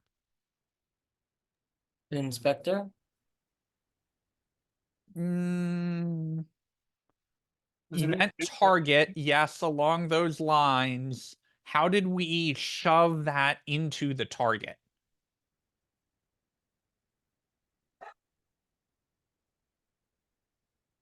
We used data down here. So what we're going to do is we're going to store the data dot row index, and we're going to set the row index equal to, and then pull out our template literal and drop in our row index. This row index is coming from our for loop up here. We are also going to keep track of the call index the same way using call index up here. And then we are done with this complicated template literal for the rest of the evening. So you don't need to panic about adding more to it. But in order to make sure this is working, we can go to the inspector, pick a button, and make sure the row index and the call index are showing up.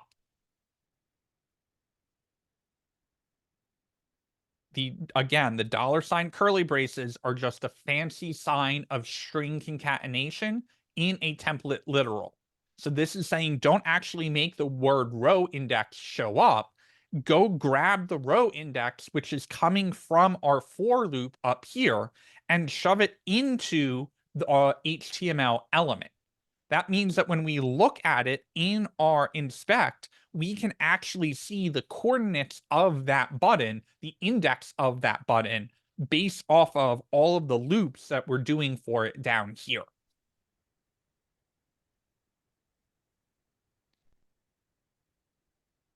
Hey Max, is data dash acting as kind of like similar to like an escape case, or is it actually a class?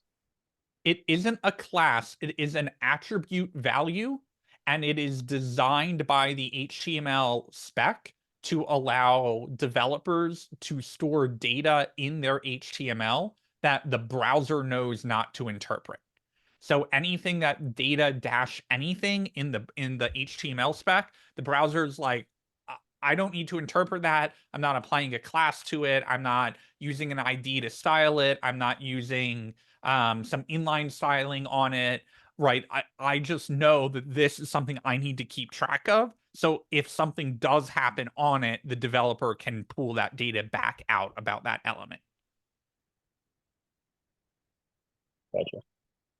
It should be data dash, and then we can make up the name of whatever we want. So we happen to call it row index and col index. You could call it row or col.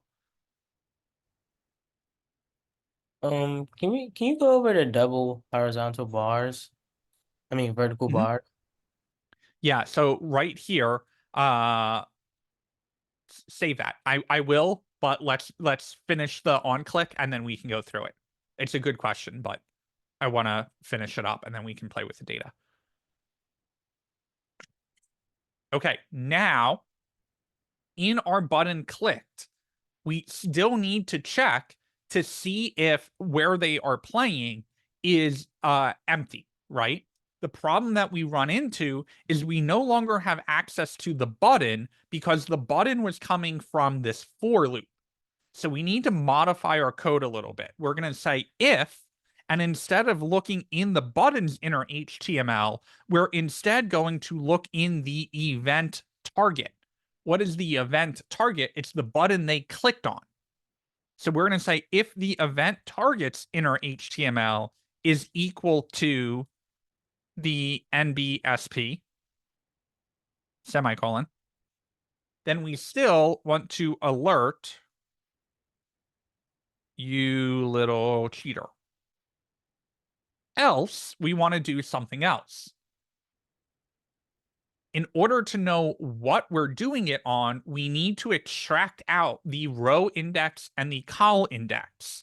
So we're going to say const row index equals event, the click itself, the target, what they clicked on, and we're going to get the attribute of data dash row index.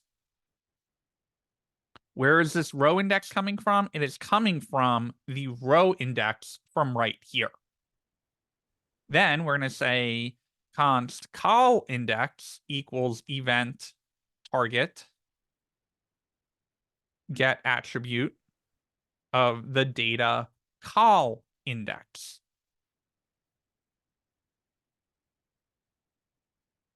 Then once we have the row and the call index, we are able to set board row index and call index equal to the X player's turn, which is going to be an X. Otherwise, it's going to be an O. And we do need to set the X player's turn equal to whatever the opposite of the X player's turn is. And finally, start the X player's turn equal to true.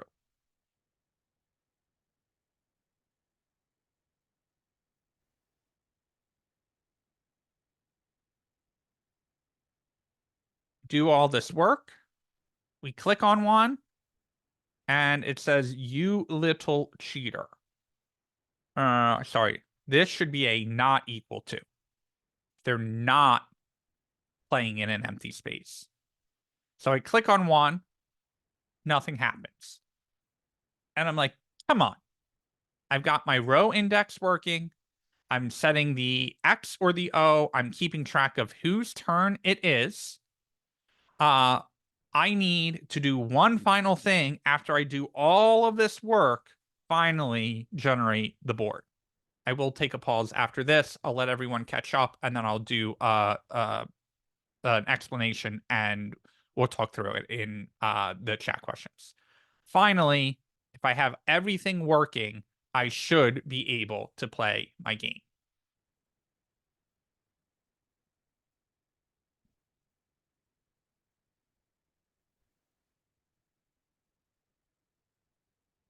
I'm going to pause. I'm going to poll. And then once everyone is caught up in the poll and has their code working again, I will do an explanation and we'll comment all of this code out and answer questions.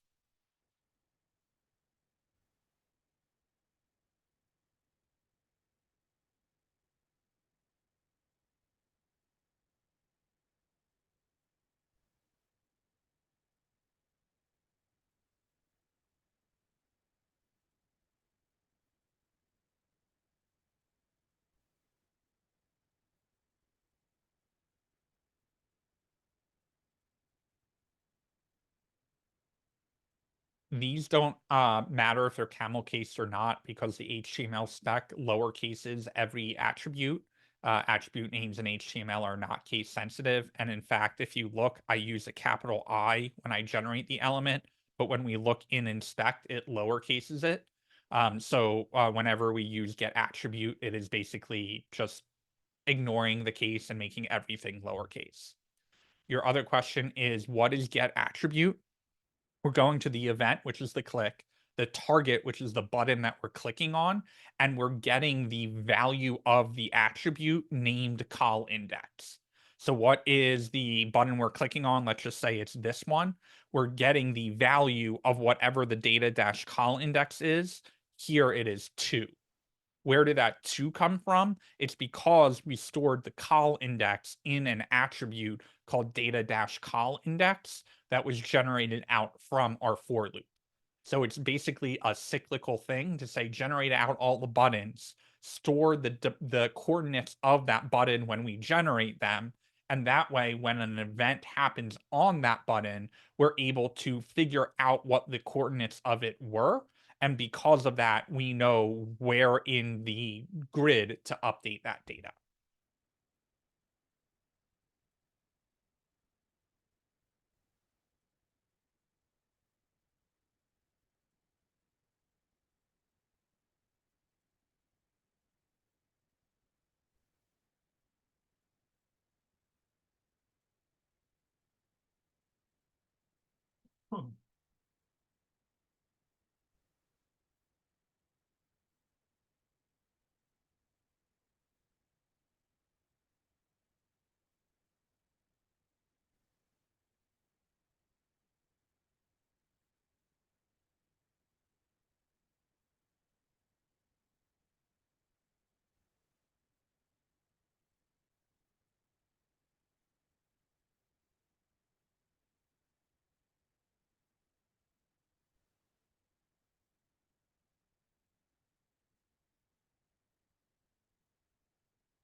Looks like most of you have voted in. Does anyone need help getting their code running before we do an explanation review?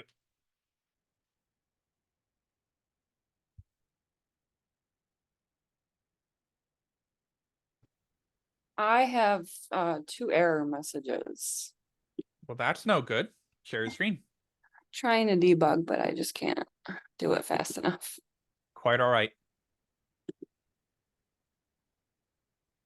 Okay, X player's turn is not defined, but you have it defined on 25. It's telling you the error is on 35. What looks different between 25 and 35?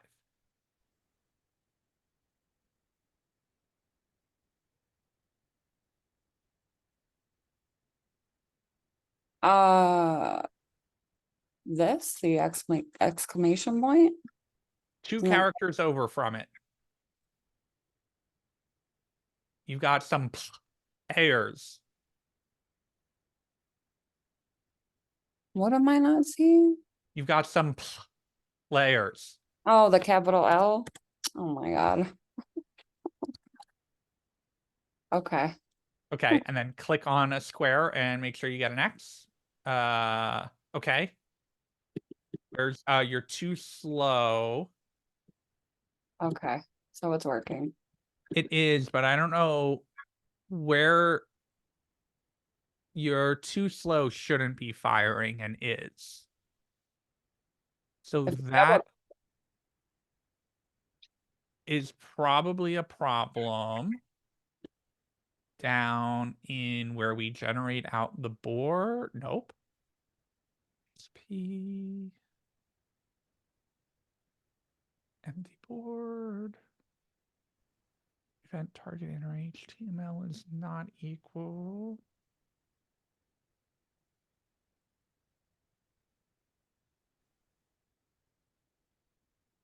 Oh, maybe you were just clicking on a space that was already open or that wasn't open. Okay, so you're good to go. Of Thank you. course. Okay, let's talk through this because there's a lot of code that we just did. And we're like, this was all working. Why did we have to do all of this work? Well, it's because we want to keep track of our data in the JavaScript, not just in the HTML. So what did we do here? We said, hey, comment out everything that we did on the button on click. Instead, what we want to do is make a new board up here. It's an array of an array. It's called a multi-dimensional array so that we can keep track of everything in XO coordinates, XY coordinates. Why do we want to do that? Because now every time that the player plays, we can keep track of the board and actually see it in our JavaScript data. That means every time someone plays, I can look at the array data and say, hey, in row 1, right, which is row index 1, it's really 0, 1. And then in column 0, I can easily get that data out and say, hey, at 1, 0, there is an O that has been played there. We moved all of our moves into a board data structure that is a multi-dimensional array. That will make it easier for us to write an algorithm to say, hey, has someone won? Okay, so once we do that, we have to modify our code out a little bit. We set up our structure to start as an empty board. We then come down here and we say, hey, generate out the board. The board is going to start as an empty array, and we're going to loop over the entire board to get access to not only the row, but also the index of the row, basically the row number starting at 0. We then make a div because in our HTML, the 3 buttons across are going to be a div. Then we take that row, the inner array now, and loop over each item in the inner array and also get access to the column and the col index. For each one of those columns, we want to generate out a new button. We want to add an on click onto it so that when that button is clicked on, we know to run a function. We need access to the row index and the col index. In other words, we need to know the coordinates of that button that they're clicking on. So we use this template literal in here to say drop in the actual row index and col index that is coming from the for loop. Finally, we need something to show up inside of that button. This is kind of a shorthand. What we could write this as, don't follow me on this, but you could say, hey, if there is a column value, then make whatever the value of the column is show up. Otherwise, make a non-breaking space character show up. This is writing it as a ternary operator.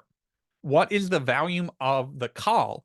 Well, because we are setting the row index and the col index to either X or O, we're basically saying down here in this for loop, if there is an X or O in that spot in the array, make the X or O show up here.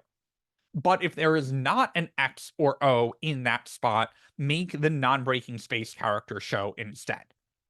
So this line of code is using the ternary operator. It's saying if there is a value in the column, make that value show up. Otherwise, make a space show up instead. The shorthand for this is to use the OR operator. And if you read it as OR, it kind of makes sense. If there is a column value, make that show up, or make a non-breaking space character show up instead. There's I think it's called short circuiting is the concept in JavaScript that basically says take the first true value and make that the one that shows up. But this is just basically a shorthand to say the equivalent of the ternary operator. Okay, now after we've done all of the columns and all of the rows, go take the generated HTML, everything that we did right up here, and put it into the board. Then, once we've done all of this, this is all in a function. So this function isn't going to run until we call it, until we say, hey, you've reached the end of the file, our JavaScript has now loaded in, go generate out the board the first time based off of it being empty. I'm going to pause there. We have not done the on click. We haven't gone through that logic yet. But does anyone have questions about the board generation or the multi-dimensional array? I put one in chat. Oh, sorry. What I should clarify the question. I asked why not just set it equal to the col value. However, you would need to set the initial values of all the arrays to that space. Yes. So that's just a cheater's way of saying use the value or assume that it's an empty space instead. But yes, you answered your own question. If you put the NBSPs up here in every slot, you would not need the OR operator down here. Okay.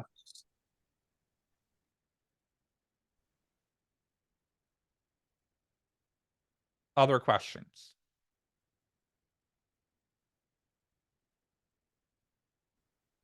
Okay, so we come up here to the button clicked, and now we go, all right, well, what logic do we need to do in here? We still need to make sure that they're playing in an empty space. We still need to block them and not let them play in a spot that has already been played. However, if the spot is empty, which we are basically saying in this if statement, we need to know what they were clicking on. So we go to the event target and get the attribute value of the attribute data row index. Where have we seen the row index before? Right here. When we generate the HTML, we're storing the coordinates of that button in the HTML so that when we pull that button out on the on click, we're able to access it in the row index and the row column. Now that we know which one they clicked on, we are going to go into the board, this array up here, and we're going to use the index, which is going to give us access to the individual array, and the column itself, which is going to give us access to one of these three spots. And we want to set that equal to, if it's the X player's turn, set it equal to X. Otherwise, set it equal to O. Then we need to update whoever's turn it is, set it to the opposite of that. If it's the X player's turn, set that equal to false. If it is the O player's turn, set that equal to true. I think I said that backwards, but flip it basically. So whoever's turn it is now not, make it equal. And then finally, we need to generate the board. Why do we need to generate the board again? Because right here, we're only updating the array. The array is in JavaScript. When we update a data value in JavaScript, it does not magically update the HTML. Man, if only there were some framework that did that we would be learning in 3 weeks. Spoiler alert. But for now, when we update the value in JavaScript, it does not magically update it in the HTML. So what do we need to do? We call generate board here. Generate board is going to go rerun all of this code, but now because it's looping over the board, it is going to make sure the X or O that we just set shows up here. We did all of that work in an hour to accomplish the exact same thing right here while we're playing. Also, we can keep track of the board state in JavaScript.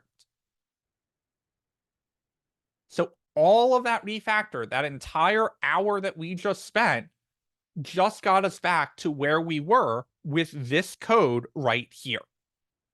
Why did we do all of this? We did all of this so we could easily write an algorithm that looped over the array to see if it was taken, if the player had won or not.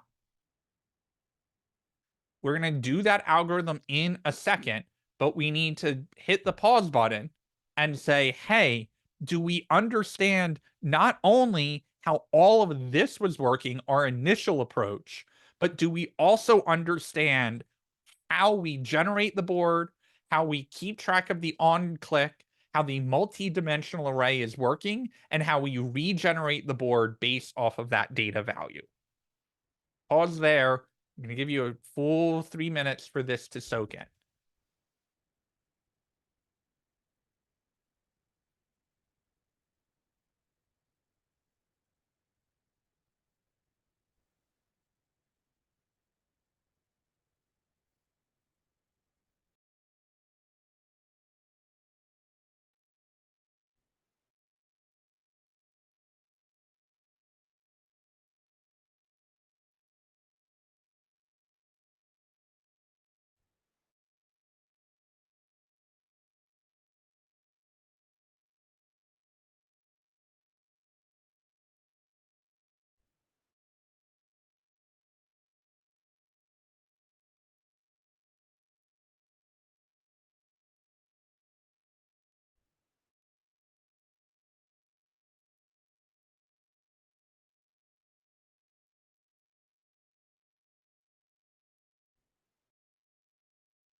I have a question. Like for No. example, in line 56, where it says for cons row index and row, are you identifying 2 variables right there? We sure are.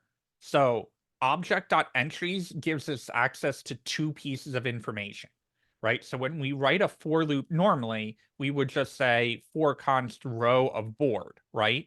And when we console log out the row, we get the 3 rows that we're expecting. Typical for loop, we're looping over an array, no problem, right?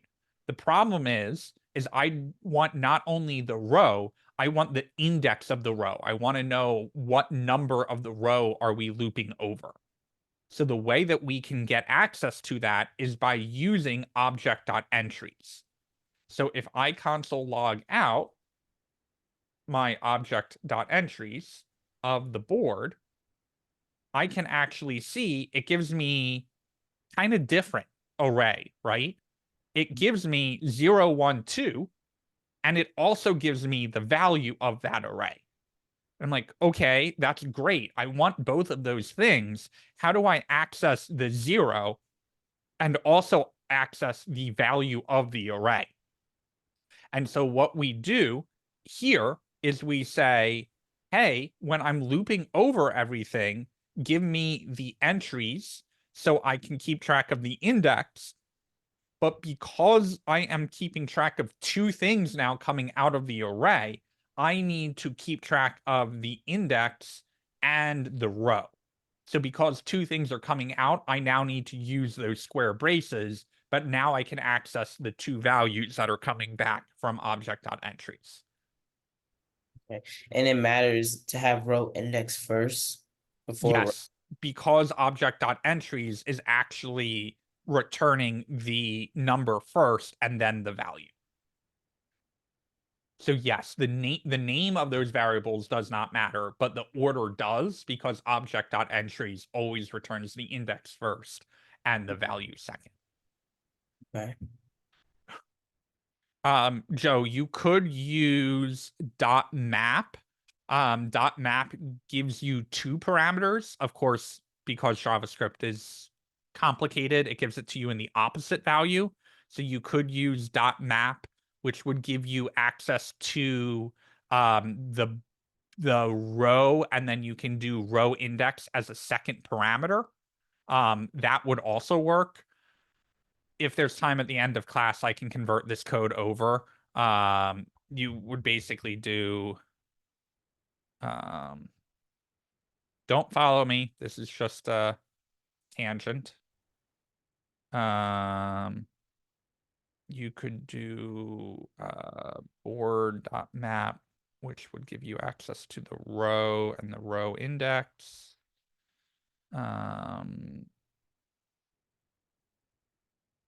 And then return generated HTML and convert. Why does it not return by default? Because it's just a variable. You would actually have to do let start there, and then the scoping of what you call changes a little bit. Call index. And this we could return. See, mapping is for generating an array from an existing array. And so that's why we don't use map by default, because we're not looking to generate an array here. We're looking to generate a string. And so if you're going to use map, you really need to be careful about making sure that it's supposed to return something. If it doesn't return anything, it will actually throw an error. This is going to take me a minute to refactor. I'm going to abandon this for now. But after you did the map, you would have to do a .join, because it's going to be returning out an array of strings, and then you would have to join all of the strings together. So a .map, you really want to be careful. You only want to use if you're looping over an array to generate a new array. A for loop, you can loop over and not return anything. A for loop, you can do all of that work and then not have any output of it, compared to a .map, which is only supposed to be used to return a new array based off the original. Is that for like copying data instead of manipulating the original? Yes, more transforming the data, but yes, yeah, basically copying, yeah. Okay, do we have any questions about the existing code? All right. Why did we do all of this freaking work to get to where we were an hour ago? Because we wanted to store all of the data in our JavaScript so that we could write an algorithm against it so that we can check to see if a player won. Initially, 3 years ago, when I started writing this project, I wrote a very long if statement. And that if statement, to show the power of a loop, was very long. Said check for a player's win. And basically check the board 0, 0. Check the top left square. Then check 0, 1, the top middle square, and check the top right square. And if there are 3 X's in a row, the player won. But if that is not the case, I now need to go down to the next row. I need to check that row for all X's. Okay, now I need to check the bottom row across for all X's. Seems like a lot of work, but that is not just the 3 if statements of how a player can win. We also need to do the columns across. And now all of a sudden I'm like, all right, now I got to invert all of this. All of these are going to be zeros, but then we're going to check the columns across to see if there are X's going down. Okay, but now I also have to do this for the other player, for the O players. And we haven't even done the 2 checks to see if a diagonal had won the game either. So this is a completely valid approach, borderline on don't repeat yourself, but there's got to be a smarter way of doing this, right? So we level up one level and we go, well, we could write a for loop. And that for loop could check all the way down for all 3 columns. And then we could write another for loop for the rows across. Then we could write a for loop for the diagonals. But that also seems like a lot of work we have to do mentally to keep track of all of those indexes, right? Am I working on the rows? Am I working on the columns? Is it a computer win? Is it a player win? There's a lot to do there. So we are going to level up. We could compare the buttons to the ones around it, but we still need to be careful about negative indexing, right? What if we go too far over? We could write an algorithm that takes that approach. That is a valid approach, but I would argue that that is probably as complicated as writing the for loop to check all the different combinations. Does anyone want to take a guess at the approach that we are going to use tonight? The different approach, not one of the 2 that we have written.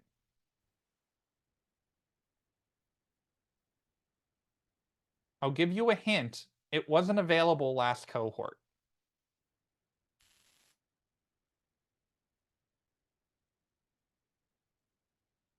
We are going to use ChatGPT to write this algorithm. So, the reason why terms are important is because if you don't know what it is called, if you don't learn the vocab of the terms, one, if you're in a technical interview, you can really shoot yourself in the foot because they're going to ask you to do something that you probably know how to do, but you don't know the name of it, right? So you keep on hearing me say template literal or array or multi-dimensional array or any of those things. It's really, really important to be able to structure that, because now not only do you know what to Google, you know what to write ChatGPT, you also know what concepts you need to practice on, and you can speak in a workplace that is using all of these terms.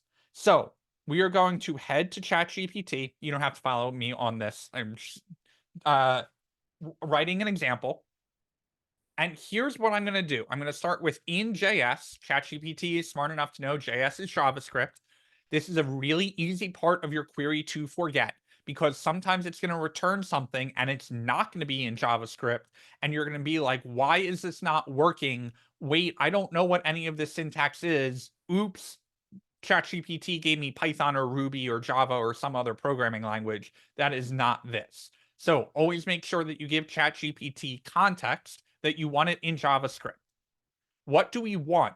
Well, we want to write a function. Why is it a function? Because we want to be able to call this multiple times. We want to say, hey, after the player has played their spot, we need to check to see if there is a win. We need to check to see if there's a win every time that they play. This is going to be a reusable block of code, so it's going to be a function. So I'm going to say write a function that checks for a player's win if the board is stored in a multi-dimensional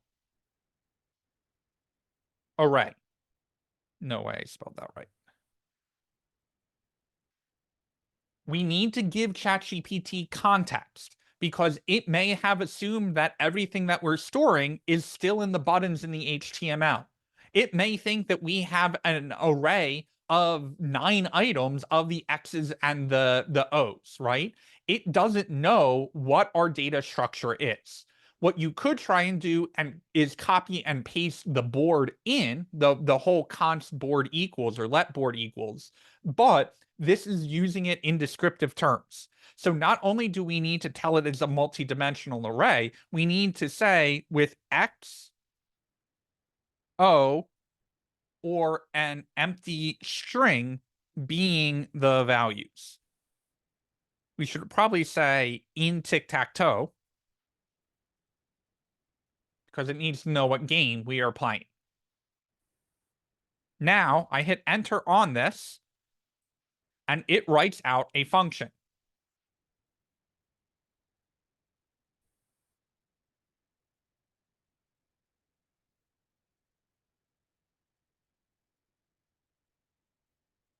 Believe it or not, it actually wrote out a slightly different answer than what we used before.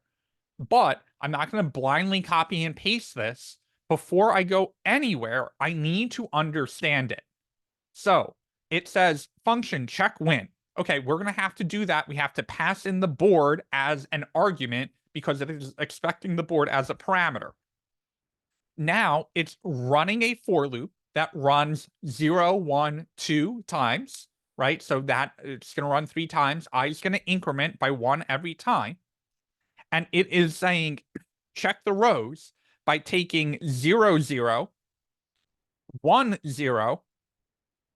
Well, sorry, check to see if 1, 0 has a value and check to see if the value equals the same thing as the other 2 values in that row. That's what that if statement is saying. Check to see if 0, 0 has a value. If it does have a value, because 3 empty spots in a row don't win the game. So we need to first check to make sure it's not empty. If it is not empty, check to see that whatever row number we are on is the same all the way across that row. If it is, return either X or O for them winning the game. Also do that in columns, but this time use the index that we are looping over to see if they are winning down the column. And finally, manually check the diagonals by checking the coordinates in an diagonal or X pattern. Then, if we get through all of these if statements and none of them are true, return null, showing that there is no winner. Finally, here's the example board. That looks like the board that we were working with. Check to see if there is a win and then log this out. So this is what we're going to do. We're going to take this and we're going to copy this whole section. We're going to go down to the bottom of our JavaScript. You know I don't like function keywords. Those are the old style function. So I'm going to say const check win equals the board function. And then I'm going to say, hey, after the player's turn, we are going to check to see, after we generate the board, if const winner equals check the win using the board. And if there is a winner, alert winner has won. we save, we come over, we play some Tic Tac Toe. And X has won. And just like that, we are done with this project.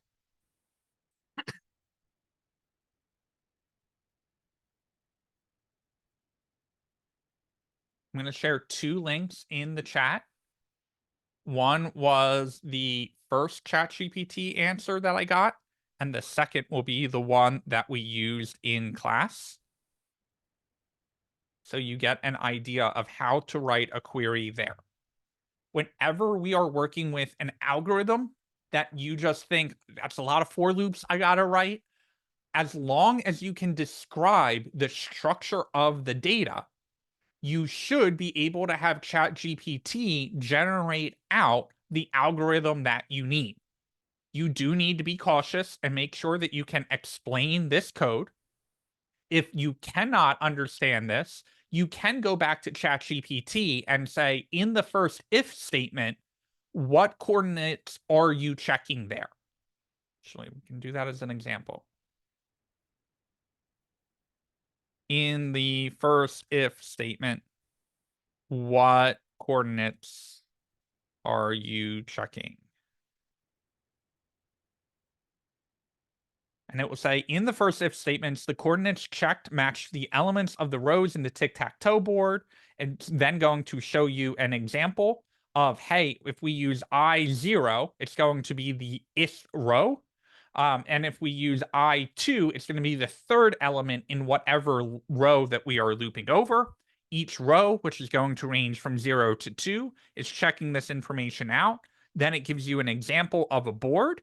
And then it gives you the breakdown of the coordinates for that board. So again, ChatGPT is not the devil. A lot of educators are going to say you can't use it. You got to understand all of these concepts before you start using a crutch. I don't view it as a crutch. I view it as a tool.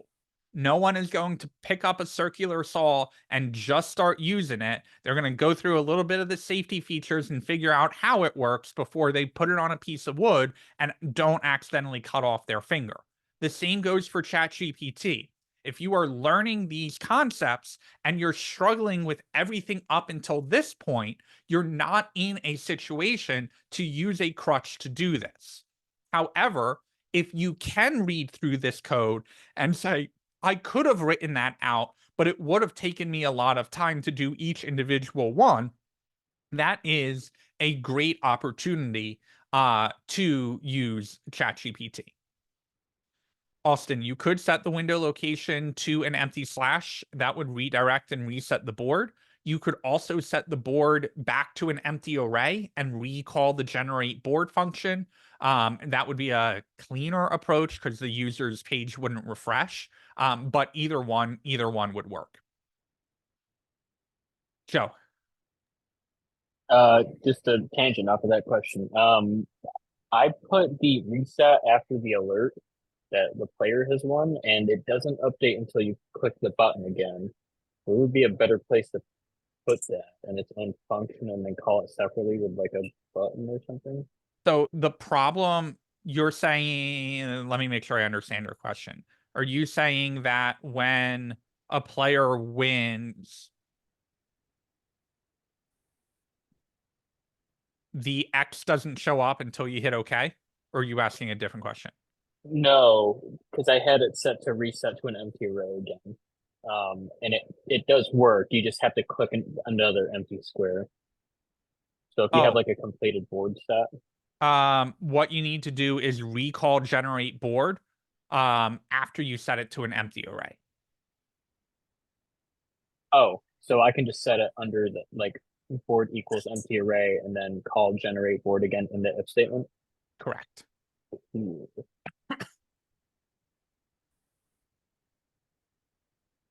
Okay, that is all I have for you code-wise tonight.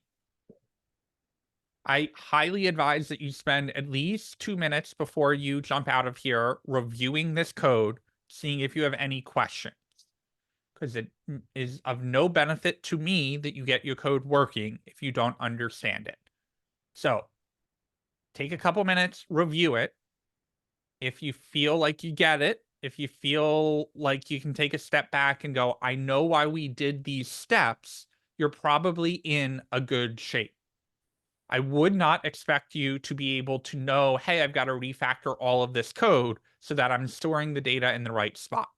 That pivot that we made right at break time is something that takes experience and something that we do in class to show you. Oftentimes we have to lose everything that we had done to do it a better way. That happens all the time in programming.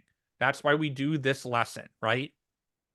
Yes, it is more complicated to do it the way that we did it, but the end objective of figuring out who had won the game was much easier because we refactored that data into a JavaScript state variable, right? Hey, this is the state of what the user has interacted with. Because we are keeping track of that now, we now can more easily update the HTML and check to see if a player has won or not. But up until this point, up until the break time, hopefully the exercise of, hey, I need to write out all of these steps is giving you an idea as an engineer how to break these things down into a small enough piece that you can connect it to your JavaScript concept. All of that said, I am going to shut up. If any questions pop up in the next 2 minutes or next 5 minutes, feel free to ask them. Otherwise, once you feel like you have hit your saturation point and nothing else is going to come out of this project for you, you can GTFO.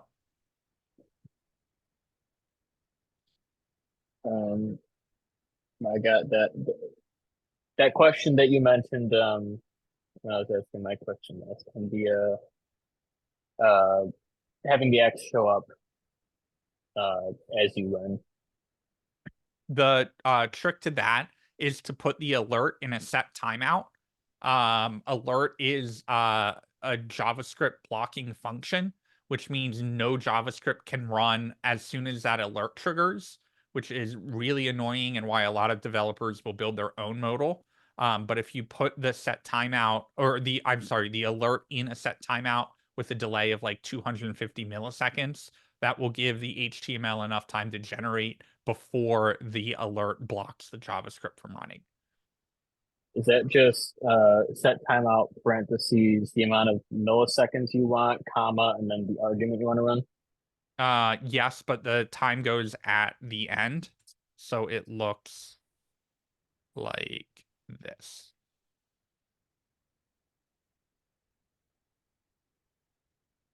Gotcha. And that set timeout literally says wait 250 milliseconds, so a quarter of a second, and then log this out. And it's just an annoying limitation of using alert.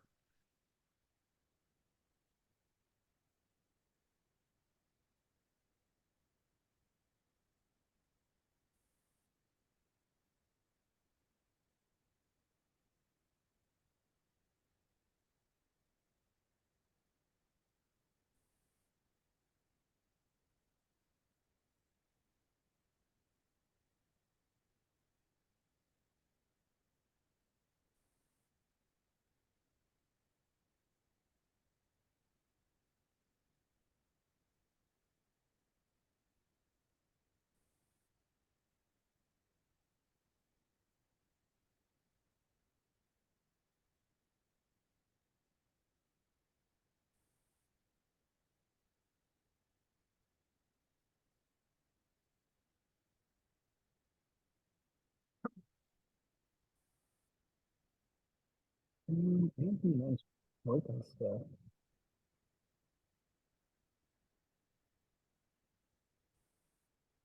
you have a question, Joe? Yeah, I'm just kind of.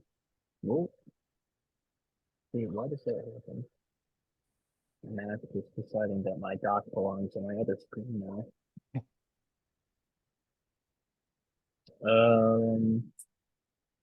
Here we go.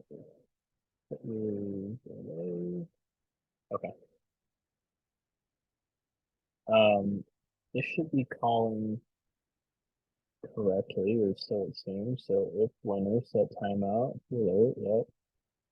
That should be right. And then after that runs, reset the board. Oh, I call generate board before my set timeout. Oh, but you're doing it. You want to share your screen? You're clear on the board, right? I should be sharing my screen right now. Am I not? Oh, you are. Sorry. Stupid new interface. I'm so used to being the only one who shares my screen. You have to call generate board after. Oh, are you calling generate board in reset board? Yeah, you are.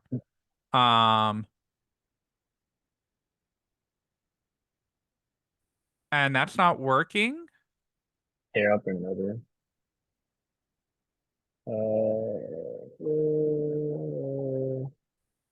And that doesn't show.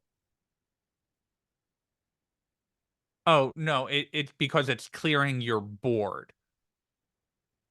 So what you want it to do is not reset the board until after the alert. So if you Correct. move the reset board inside the set timeout after the alert. Oh, is it running like asynchronously? Yes, set timeout is an async function. That would be why. Yeah, Fucking sorry, that would async be a functions. valuable thing for me to teach at some point. There we go. And you're good to go. Cool. There's that 30-minute video on the stack and the heat coming in handy right there. All right, final call for questions. I think that was it. I think we bored everybody to death. I'm a pro at that, quite literally. Have a good night. I'll see you. Bye.